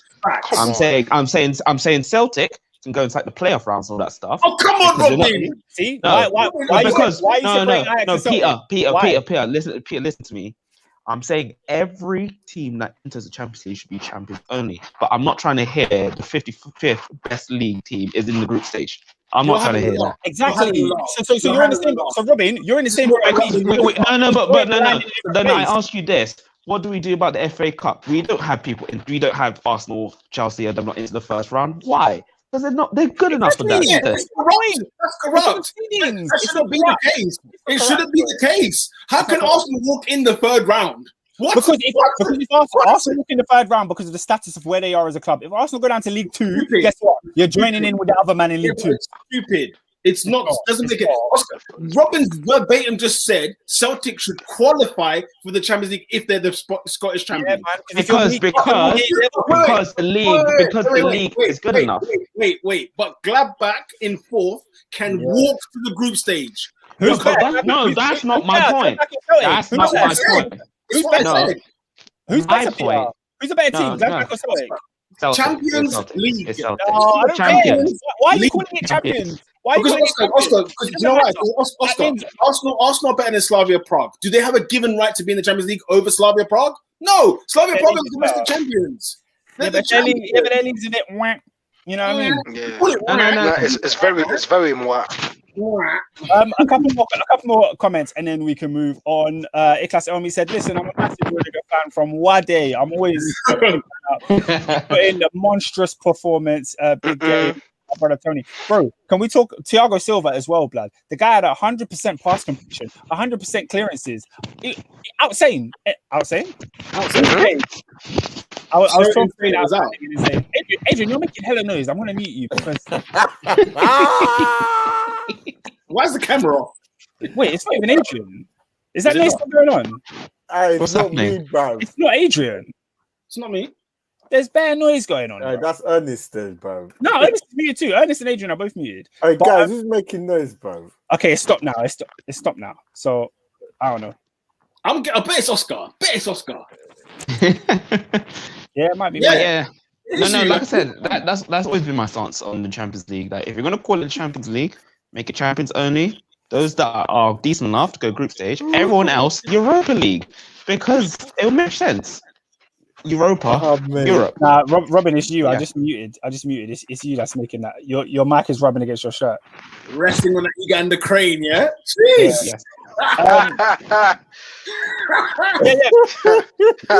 All day, every day. What are you saying? Uganda says low-key relegating the Too top far. to National League would be good for grassroots. They might join the I hear that. What? I hear that. Grassroots. Man said Arsenal at Barnet. Flipping heck. Lola says senior man with the winner. Shout out Kelechi Iheanacho. Hey. All right. Should we move on? Yeah, let's move on. Let's move on. Don't worry, Iklas, we're not getting removed from the UCL. It's I said, fine. imagine all that hard work, cuz. David. Yo, I ain't got nothing to say about Arsenal, bro. Who really cares? We're not I mean- consistent.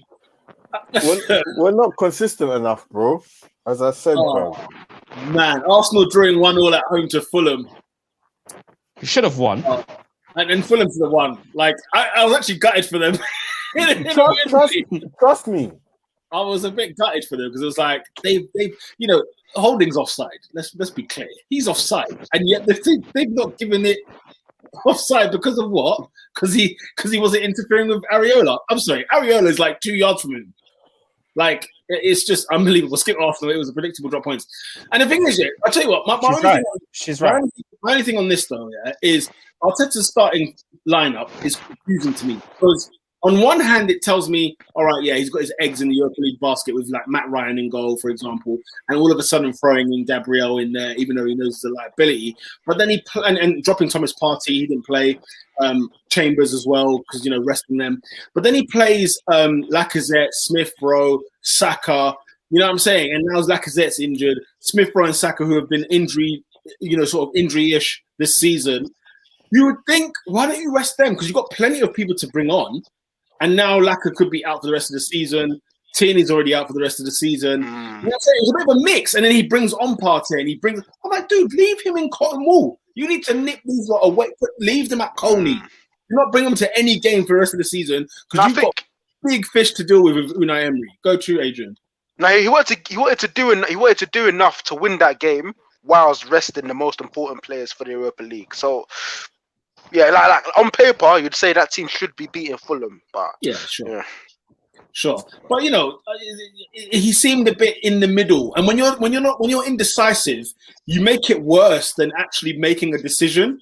Like if you play the strongest team, you say he went with the strongest team. If you went with the weakest team, you say, look, he went with the weakest side. Nobody would have batted an eyelid losing to Fulham with the weakest side. No Arsenal fan would have cared. The problem with Arteta is he can't seem to get a consistent run again. The thing is, when you don't know your best team now, we're in April 2021. The season ends in a month. The season ends in a month, blood, and I don't know my first 11. At least he knows Willian's not there. I think he knows that now, but it took him a knows that bloody now. time to figure that out. Yeah, too little, too late. Because he found out he had a kid in the academy called Emil Smith-Rowe, and he thought, well, he looks tasty. Let me bring him in. You know, Balogun came into the Europa League side all of a sudden. Where the hell has he been? Oh, David, you still watching the game? Nah, bruv. I'm hearing Leeds have equalised. I'm hearing. think it's I'm They hearing this 1-1. Let's have it. Who's the goal scorer? They want it back for the league. I They say said no. no urgency for the league. VAR. Hold on. Doing the check. Where are they? Oh man, This is But sweet. yeah. This is sweet. Liverpool. But yeah, I love it. David, as you said, you know, there's not really Rubbish, much man. to say on them. You know, we are a laughing stock. Same old, cuz. Same old. So Arteta is now going from what? Fulham to Barcelona, Madrid, and them man every week. Hey. Yeah, and we're gonna get piped. And we're gonna get When you say baptism of fire, he's gonna get piped, fam. Holy smokes. I love the fact you think Arteta's going to be there. That's crazy. Oscar, it's very Oscar. Arsenal have shown their intent. They've shown their stance from early. They are backing this man, come hell or high water. No matter what happens, do you know what those two things are? Hell and high water. They are backing this man to the end. You lot are getting ready, especially if that Europa League check comes in. Sorry, not Europa League. The Super League check comes in, bruh. You're getting a different manager, man. Oscar, our owner doesn't care about winning the leagues, so he's not going to get a manager for it. He's not going to do that. Oh, Peter, come on. Oh, yeah. okay. Okay. So you're telling me you're not going to hire a new manager? You're telling me you're not going to sack Arteta and hire a new manager? No, you're not going to sack Arteta. Okay, when it happens then. When it happens. Oh, okay. Right. Okay. Right. Next summer, yeah. Don't worry. In the summer, he'll be here. He can go out. If you don't win the Europa League, he's gone. No, he's not. Okay. Where have you been? Where have you been? He's lost 12 games, 8 of them at home this season. Yeah. He's going nowhere. All right. He's lost 12 games, 8 of them at home. He's going nowhere. This shows us how serious the ESL is. This is why they haven't cared about this season. You think so? I think they're just whack. It's a very good point. I think they're just not good. I don't think they've been canning the league. Arteta didn't know about this. No. Arteta didn't know about this. Not Arteta. She said what I think she's saying. Correct me if I'm wrong, Lola. Is that the powers that be don't care how well this guy's performing at the moment. This season's irrelevant. It's whatever. Mad thing. It's a write-off. If I can get 350 million and never be relegated, why do I fire a coach? Why? Oscar, these guys do not care about winning, except people like Abramovich. He actually cared about winning. That's one of the things we actually did like about him. He actually cared about winning. But, you know what I'm saying? Whereas Kroenke, Glazer, the man don't give a monkeys. How much money have they put in the club? That's what determines whether or not they care about winning. How much money have they put in? Kroenke's not put a coin in that for Arsenal. So I'm not going to be fooled by this. Listen, Arteta's going to be the manager until 2022 at the least. And I'll be still here, bro. Arteta out, bro. Arsenal women all day long. You know them ones. Anyway, we can move on if you would like. Yes. Yeah, please.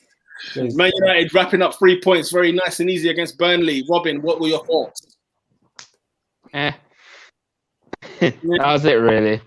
Like, we scored and then we done something dopey. Dean Henderson decided to don a cap. Don't know why. I don't know why he's wearing a cap. The sun was beating, isn't it? The sun was beating. Goalkeepers and the hat. When is it that hot in Manchester? Let's just speak. But, I mean, you can Don't tell. get me wrong. No, Manchester has those days. I'll let you know that for sure.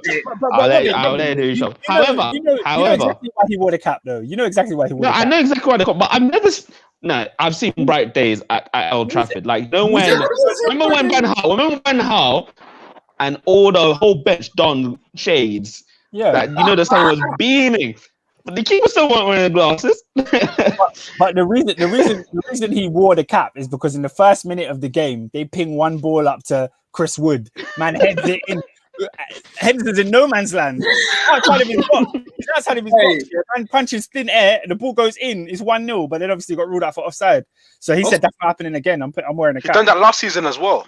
Oscar, do you know how funny that is when you see a goalkeeper in no man's land? You know when he can't see anything and he goes and it looks like he's having a Western, and you see it before your eyes, you can't believe it, and then you have to slap on the cap. The cap cannot help. Therefore, Henderson's definitely going to be given grace. He's definitely shaky.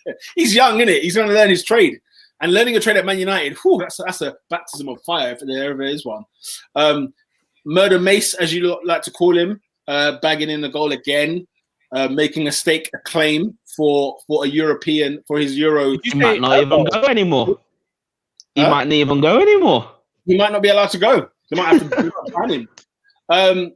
But yeah, that's really all. If I run through quickly, Newcastle beating West Ham. My God, West Ham, what's wrong with you? Wait, sorry, before we get onto that, because I have to talk about that. Abdi did make a comment. He said, listen, put some respect on Ollie's name.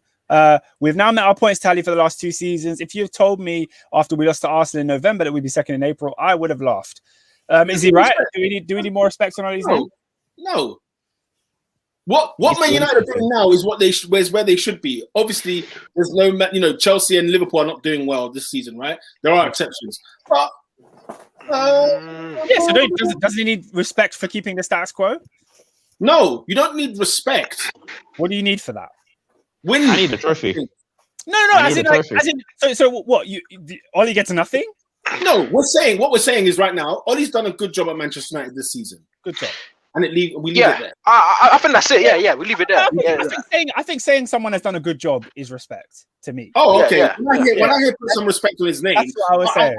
I hear big up, if you get me. Like if I say put some respect on someone's name, I'm hearing big up. Yeah. No, he's done a good job. He's done better than I thought he would do. The bare minimum for Manchester United is to be. He's a decent coach. He's a good coach. Yeah, he's decent. He keeps the players happy, as Pogba was telling us, man. Pogba let us know. Pogba let us know. What an interview! What a clown! What a clown! Every second. Why is he got to be a clown, Peter? Because he needs to shut his mouth, man. Like the expression of football. He was asked. He's been quiet for over 18 months. He was quiet for 18 months, and he was asked a question, and he answered. Then you better get used to it. Listen, the questions he was asked, I'm not going to deny it, but the way he was going on about this is the difference between Jose and Ollie, and just be quiet. It's so funny that Ollie's now like licking his bum, so he's happy to talk good about Ollie. When Mourinho was putting it on him, he was all getting upset about how Mourinho, we were friends, and then all of a sudden he turned. You know why he turned on you. Let's not pretend like you didn't know why. And let's be very frank. That whole Instagram post, it was live on Sky. We saw it on Sky Sports when he asked him, why are you doing these things? And he had a problem with it, right? He had a problem with that. And that was a beef between them two. Whether it was right or wrong is up for a debate. But at the end of the day, Pogba's joined Manchester United and he's not done the job that he's supposed to be doing at Manchester United. He's been criticised. And the thing is, people don't like the way Mourinho criticised. I don't give a damn. Was he right about Paul Pogba's performances? Absolutely. Paul Pogba has not done what we know him to be able to do at Manchester United, and he still hasn't done it yet. Ironically, he speaks about it now, even though he has asked the question. But the way he went on about it, I was like, bro, I want to back you, but I can't back you in these situations. I like him. I just don't agree. I think what Pogba said about Mourinho's man management, I feel like we've seen it in other places. We've seen it with what he's done at Tottenham. With Spurs. It's hot and it's cold. You know what I mean? I put your arm around you. You're my guy. The next moment I fall out of favor with you. You're no longer my guy, and you're no longer part of the plan. It's not that though. But it's not that. That's what Pogba said it is though. That's the next moment. It's not the next moment he falls out with you. When you don't perform and you're not playing well, guess what? You're going to get thrown under the bus. That's the way he does it. Exactly, and that's not a style of man management that many players like. Boo-hoo then. Guess what? Man United ain't won nothing. So boo-hoo then. What it comes down to, like I love the way Roy Keane was putting it. At the end of the day, you play for Manchester United and you're meant to be here. You've got a purpose at Man United to come and make this club successful, and he hasn't done that. So at the end of the day, like we can, like we love saying that Mourinho deflects attention because he always from a defeat, right? It's the same thing in this aspect. The point is that you ain't got to be all like Ollie is this, Mourinho is this. Normally you say things like, you know what, you kind of respect what the manager is like. We know what he was talking about, but like he sort of says, Mourinho has a different style. What Mourinho does things differently or whatever. He doesn't have to say the person's name. He doesn't have to do any of that. But the fact that he was just like, 1 minute me and Mourinho were friends, and the next day I didn't know, I don't know what happened. Brother, you know what happened. Let's not pretend like Pete, you're speaking facts still. you're lying to me. You're freaking lying to me. Let's not act like you didn't know what happened. Let's not act like, you know what I'm saying? Because the thing is, when Hazard was getting rinsed by Jose, yeah, and everybody was like, "Yo, Jose is a bit hard on Hazard," right? Chelsea fans as well were sort of sitting there like, "Come on, you are actually being terrible." What happened after Jose got sacked? Then they came out the woodwork. You know what? He had a point. We weren't really playing well. We weren't really doing that well. We did play. At the end of the day, at the end of the day, be a man, blood. When you're playing bad, own up to it, and let's see bad boy Paul Pogba that you are. Let's see you at Man United, because I ain't seen it. Tell me, what Man United fans, have you seen it? I'm not gonna lie, I've seen it. I've seen it still. I've seen it still. I've seen it when Man United are awful. I've seen it when Man United are awful, and he's the standout player in that side. That's the only time I've seen it. I've never seen that guy. But Man United are second this season, and Pogba's been good this season. Okay, exactly. And so what's my point? He's now come out with this conversation about he's got a manager who's finally blowing smoke up his backside, and now all of a sudden, Ollie is a great manager. He does this. But Pete, to counter your point, Ollie has also dropped him bare last season. Facts. Ollie dropped it, but so the idea that Ollie's blowing smoke up his backside, you have to contextualize it, because he has played him when he's deserved to play, and he's dropped him when he's deserved to be dropped, without doing all the smoke that Jose was doing. So I don't agree with the way he went about answering the question, but Ollie has been the better manager. Of course, for Paul Pogba, he's been the better one for him. Doesn't mean necessarily that it's the better man management overall, but also more to but he has, because overall we are playing better football as a unit. Until I see Man United do something, and Paul Pogba is a part of that conversation, then fair enough. What I would say though is that when Ollie dropped him, guess what Paul Pogba did this time round? Put on his boots and he got better. Yeah, but Pete, you're acting Nobody like mentioned it. Yeah, exactly. You're acting like the only interactions we see of these players are the only things that happen. These guys train week in, week out. So when managers are dropping players, there is a duty to put his arm around that player and be like, look, this is why you've been dropped. This is why you're not playing. And here's how you can get yourself back in the team. And what he's saying is Mourinho gave him the cold shoulder with no explanation. Maybe Ollie didn't do that. There was no explanation. There was no explanation. What he said. He said he didn't know why. You believe it? And you believe it?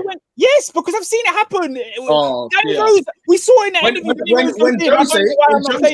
Whenever Jose's dropped all of them, Dele Alli, he dropped the lot. Everybody knew the form of those players was bad. Nobody's saying they should have been playing. And also, wait there. And when he played them, he said to me, when you ask me why so-and-so doesn't play again, do not ask me that question again. Because when they did play, his team still got beaten, whatever else. It doesn't mean like, I'm not saying Jose's style is right or it's wrong or anything like that. Their preferences. It's different managers deal with people differently. Like, and tons of ex-players now come out and say, Sir Alex, it was people like that who the players have got softer, clearly, because they all need to be huddled and whatever else. They can't get that treatment, that thingy, that, because Keane even said, I was managed by Clough and Sir Alex. Absolute nasty SOBs. Nasty SOBs. And at the end of the day, when they critiqued me, it was one of those, okay, fine, I've got a duty to do. Put up my socks. I didn't like the way they did it, but that's not the point. The point is, I play for this football club. I'm contracted to the football club. I need to deliver for this football club. Do your job. Do your job. That's what I care about. So when you start coming out talking, talk when you've got when the World Cup is there, and when he was doing that whole thing, and he was like, when he did the whole thing, and he just did that. When you've won that World Cup, my brother, celebrate and give it back. You know what I'm saying? Give it back then. When you're second in the league with Manchester United in the semi-final of a Europa League, why are Man United in a Europa League in the first place? They entered the Champions League this season. You know them way there. So at the end of the day, Man United players need to all be quiet right now and get their head down, focus on the football, actually improve. Finishing second will look better than it actually is. It will look better than it actually is this year. So at the end of the day, for me, I was just like, I want Pogba to succeed. I love that player. I wish he was playing for Arsenal. But when I hear him do that, I'm just like, I can't defend you now. So do you feel the same way about managers, though? What do you mean? What do you mean? It's not me, boy. It's Adrian. It's Adrian. As in just about managers and how they're always talking about players and things like that, because it's not the first. I mean, Mourinho spoke about many players Anytime Mourinho's criticised a player, he was never wrong. That's the truth of the matter. If you're asking me, can a manager criticize his players? Of course he can. When Arteta hung out Pepe to dry, he was correct. He wasn't wrong in what he was talking about with Pepe. He wasn't wrong about Xhaka. Wasn't wrong about whoever else, all these other players. When a manager criticizes it, it's not a debate now to discuss the way in which he criticizes him. At the end of the day, the player was a sham. So let's get some good performances out of you. You know what I'm saying? We bought you for this reason. Can you deliver? You play for one of the biggest clubs in football. But anyway. A lot of comments on the Pogba thing. SW6 says Pogba's been glimpses, but not what Man United pay for. Come on now. Even Ollie has dropped him many times. He was missing this season as well as last. So yeah, it goes to say it was more than Mourinho. It was just and then Pogba is Man United's golden boy, just like Harry Kane is for England. Yeah, man. Man. This player coddling is getting confused for good man management in Ollie's case for me. No, I just think like you have to deal with the tools as they are now. If this is how the next generation of players is going to be, then you have to manage in that way. You can't complain about the way things were 10 years ago. I saw an interview. I literally saw an interview where Roy Keane was talking about, when I was managed by Brian Clough, one time I had a bad game. He came in the dressing room and punched me, and I didn't go home and cry about it. And I said, so that we're not in flipping 1993. It's 2021.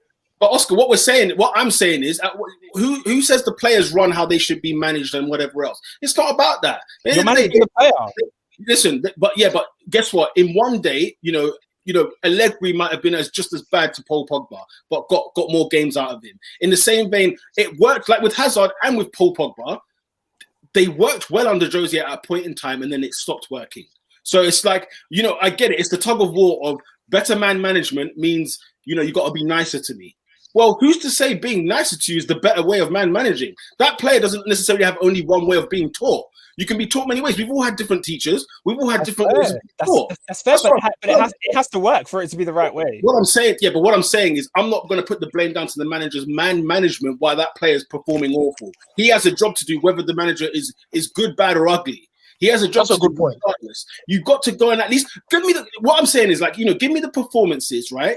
And then we can discuss about everything else. How Jose dealt with him, right or wrong is up for debate. You can do that. We can debate till the cows come home. Paul Pogba wasn't doing the job for Manchester United and still isn't necessarily, but he's not all to blame. He doesn't take all the blame, of course. There's way more things at Man United, for example, that's going on. Should we go to goal of the week? We can do, yeah. I mean, not many goals to talk about, but yeah, I'm furious about Newcastle beating West Ham. I want West Ham to win. Wolves beating Sheffield United. Sheffield United are gone, guys. We couldn't even just discuss that. Who cares, man? Good riddance. Fill up my senses. I'm gonna miss that song. Norwich City have come up to the Premier League, as it happens. Everton 2, Tottenham Hotspur 2. That proved to be the last game for Mr. Jose Mourinho. Who's the goal of the week? I think Harry Kane. The first or the second? I don't know. The second one was wrong. The second one was wrong. The second one was sick.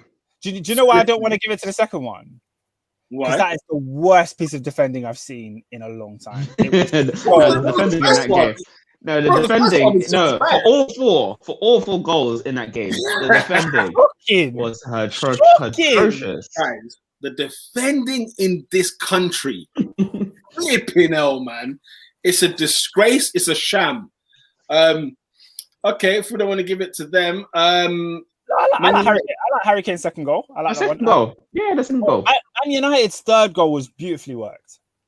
It really was. Edinson Cavani. You can't hate. I'm gonna miss him, man. He's the only number 7 I've actually enjoyed since. Yeah. You're not on this Owen thing now.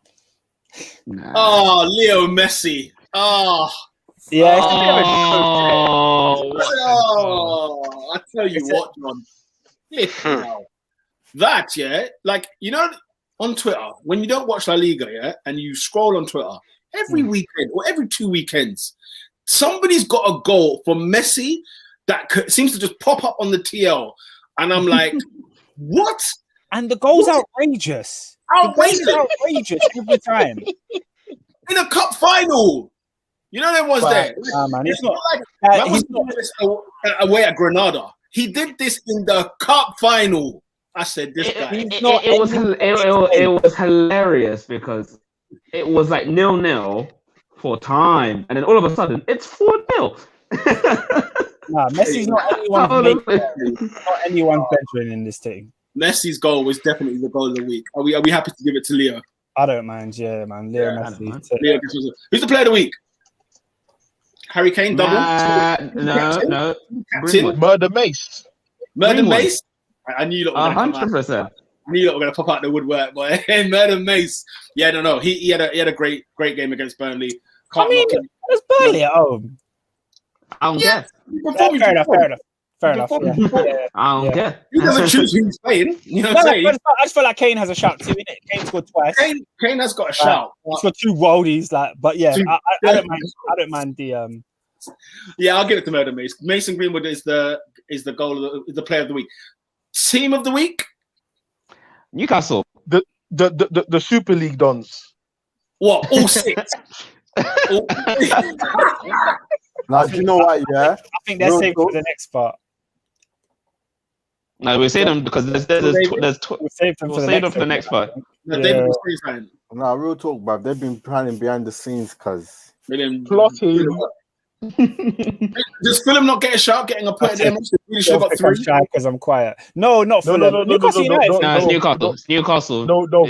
Fulham don't get a shout. Arsenal get a shout for celebrating 1-1 against Fulham. Peter, what was that? Peter, what was that? Man was passing his ear. What's going on? Oscar, you said to me. Wait there, Oscar. You said to me that the owners would care about winning things at Arsenal, yeah? Because let me tell you something right now. When did I say that? As in, we were discussing it earlier. You know, you saying that Arteta will still be manager if we're in the European Super League. And I said to you, they don't give a damn about winning a thing. We need the peace. They just want money. Well, let me tell you something right now. Drawing 1-1 at home to Fulham in the 97th minute equalizer, and they're up in arms celebrating like that, my brother. That the mentality of the football club was it presented to you right there. Facts. Right there. The mentality is so backwards that on one week you're beating Slavia Prague 4-5-0, whatever it was, right? And you're getting into a European stage. You know, you're advancing. You're going far in the tournament, right? It's about getting in the Champions League. But Fulham, you turn up like a shower of absolute dog crap, right? And then you labour to score against Fulham in the 97th minute, and we're all jumping on top of each other. Do you remember when Alexis labour and toil? Listen, I remember when Alexis says he's the man that he's when I think of Arsenal, he's the first man I want to meet again because he was the man, fam. When he went to Bournemouth and we were drawing 3-3 and Drew was too busy celebrating his Scorpion goal from the week before in the crowd, and Alexis Sanchez is like, get over here, you mug. It's 3-3, there's 4 minutes to go. We can get another. And then when the final whistle went, he threw his gloves on the floor. That's when I say, that's my hitter right there. That's my gunman over there. So Alexis Sanchez from day one, ever since then, I remember Ramsey came out and said, and Bellerin were talking about, we're glad that Alexis is gone because now because he wanted to win too much. Excuse me. I remember that. Excuse me. So ever since then, like I look at all of these Arsenal players right now, a bunch of softies, blood. A lot of them. None of them care about winning any league. None of them care about winning any tournament, winning any trophies. Look at them. Soft. Like squishies, blood. You know what's that sweet? I forgot what the drumsticks. Them drumsticks, yeah? They got the squishies in it. That's what they are. Crunch. I could say something else, but we'll be demonetized if I do so. That's what I think about that football club. That's what I think about those players. It's what I think about the manager. It's what I think about the people that run the frigging thing, that run the whole show, because they recruited a novice as a manager, and then I'm supposed to get mad when Eddie Nketiah is cupping his ear. No, guys. I complained about a cap. Listen, and I was like, nah, that wasn't the worst thing this week. Robin, I am disgusted. You don't understand. I watched Arsenal women Arsenal women gave Gillingham 10-0 yesterday. Yeah, I watched that. I watched it back. Highlights. That's what they are. Fresh and squishies. That's what they are. You know what I'm thinking. You know other word I'm thinking of, but I cannot say on national World Wide Web. It's not going to happen. So The national, it's not right. On the national worldwide. Honestly, no, guys, let me tell you something right now. I hate everything about this football club right now. I hate it with a passion. That's what I think of them. So Eddie Nketiah is honourable, not that guy. Because it stems from the top and it trickles through the body. Our captain is Pierre-Emerick Aubameyang. Can we let that sink in? Oh, Can we drink that for a minute? yeah. The second one is Hector Bellerin. The one after that is Alex Lacazette. One of them, who used to be the captain, threw his armband on the floor and told the fans to F off. That tells you literally everything you need to know. Unai said we have 5 captains. Yeah? Listen. Remember when Unai let them pick the captain? That was nuts. He asked to vote. Who do you think should be the captain? Imagine I came to your school and I said, who do you think should be the head teacher? Let's vote. What the flip is going on? The club has been run amok for years. Ever since people like David Dean left. It's been run amok. You think he would stand for this? I hate them. Like a school council, you know. Guys. Can we I want to discuss Leeds very quickly. So they have 46 points. They have scored 50 goals and conceded 50 goals. What is this? They've conceded 50. They've conceded 50 goals. Guys, that's how they play, man. Mid-table mediocrity right there. At its best. Bro, they're safe. 114 plus 14. Yeah, they are safe. Hey, cuz. Robin, Arteta's lost 12 games in the league this season, 8 of them at home. I want you to explain that to me. Can I get to my segment, please? You can get to your segment, please. Okay. Because the Irish people are not that guy. They are. Team of the week is Newcastle, by the way. But yeah, let's move on to not that guy. Not that guy this week, yeah. Let me there's no point even me just lining it up, bruv, because I will be here forever. You lot, I don't know if people's got work on that, but to make this short and brief, certain man them, you know, teased us last season. They said, let me see, put out idea, proposal, project. What was it? Big picture. Big picture. You remember? Big picture. They obviously they received that bundle. They said, sorry. They backed off. 2-2s now, man. Led by Florentino Perez, bro. The Donny of all Donnies, bro. Yeah. And Mr. Bag himself. Right behind him is Edward Duffel Bag Woodward, yeah. And assisting wingman. What's the Juventus chairman? Andrea Agnelli, bruv. All them, man. Behind the scenes, bruv. Actually, and then we can add in, we've got one more, not that guy. JP Morgan. Them man can get it as well, bruv. For supplying the cash. Those are the OGs that supply the peas, bruv. Big man said, all 12 owners need to be in that as well. So, yeah. I don't have that information on me right now. John Glazer, Stan Enos Kroenke. Yeah. What's his name? J.W. Henry. Yeah. FSG. The Chinese owners of Inter Milan. What was it? Who's the Ivan Gazidis? Ivan Gazidis of AC. The Sheikh Mansour. You're in there as well. The whole lot of you, yeah. Hey, Laporta back at Barcelona, yeah. Laporta, him too. They're all there, bruv. In you go.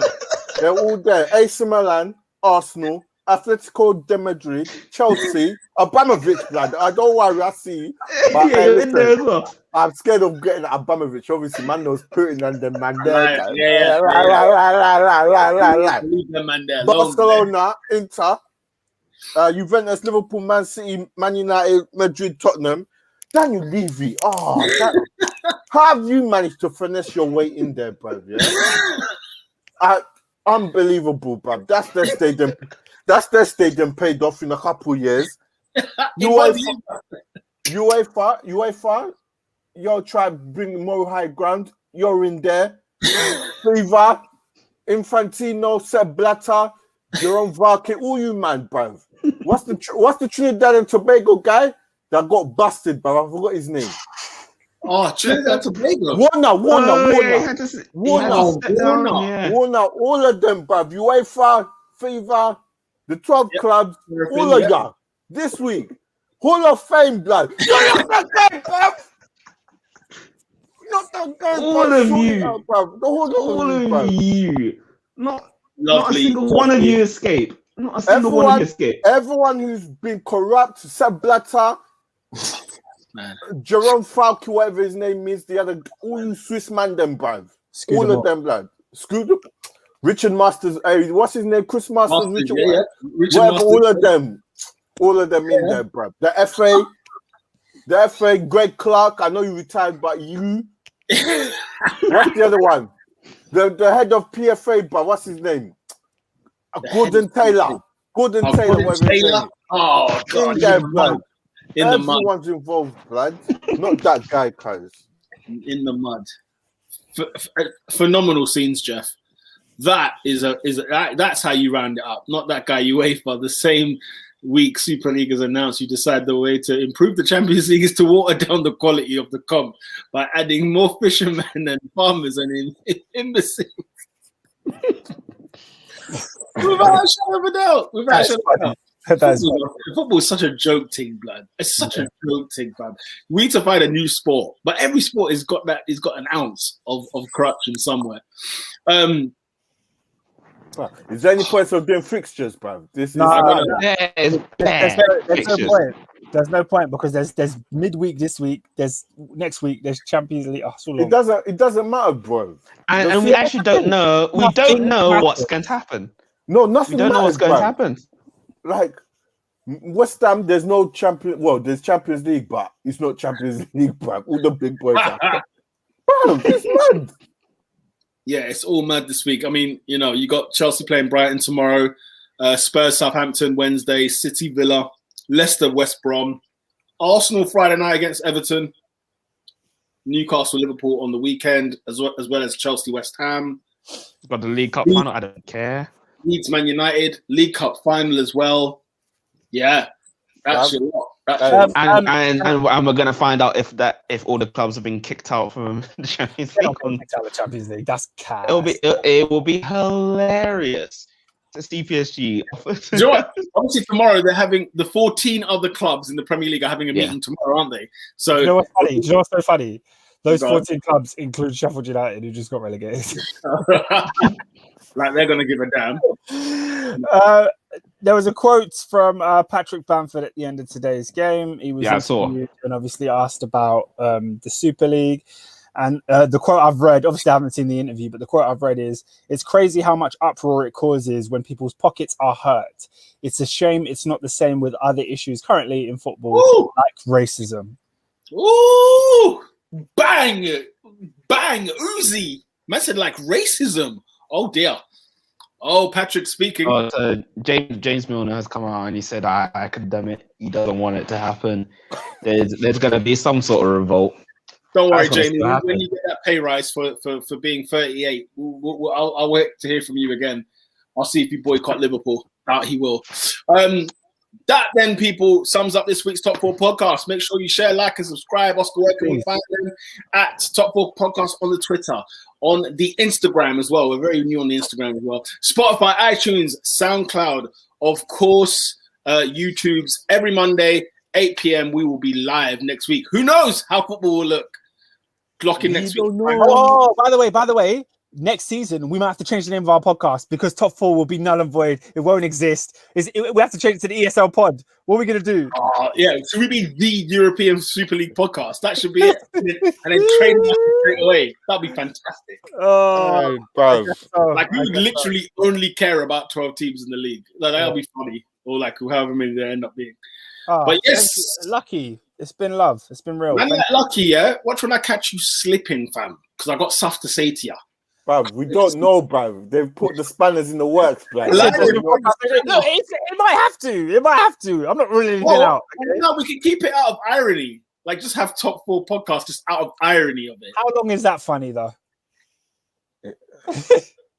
True. I mean, there's podcasts now called The Big Six, which is hilarious. Yeah, but the Big Six is even more relevant than the top four argument. The football podcast. That's what we should call it. The podcast. We should call it the soccer podcast. Let's just go all the way. Soccer, yes. The soccer, yeah. The soccer franchise podcast. The franchise podcast. It's got a panel's kick. I can't wait till Chelsea moves to Colorado. Can't wait. Oh, in the fields. The LA Rangers, formerly known as Arsenal. Fantastic. I love it. Tune in next week, guys. We'll catch you on Monday, 8 p.m.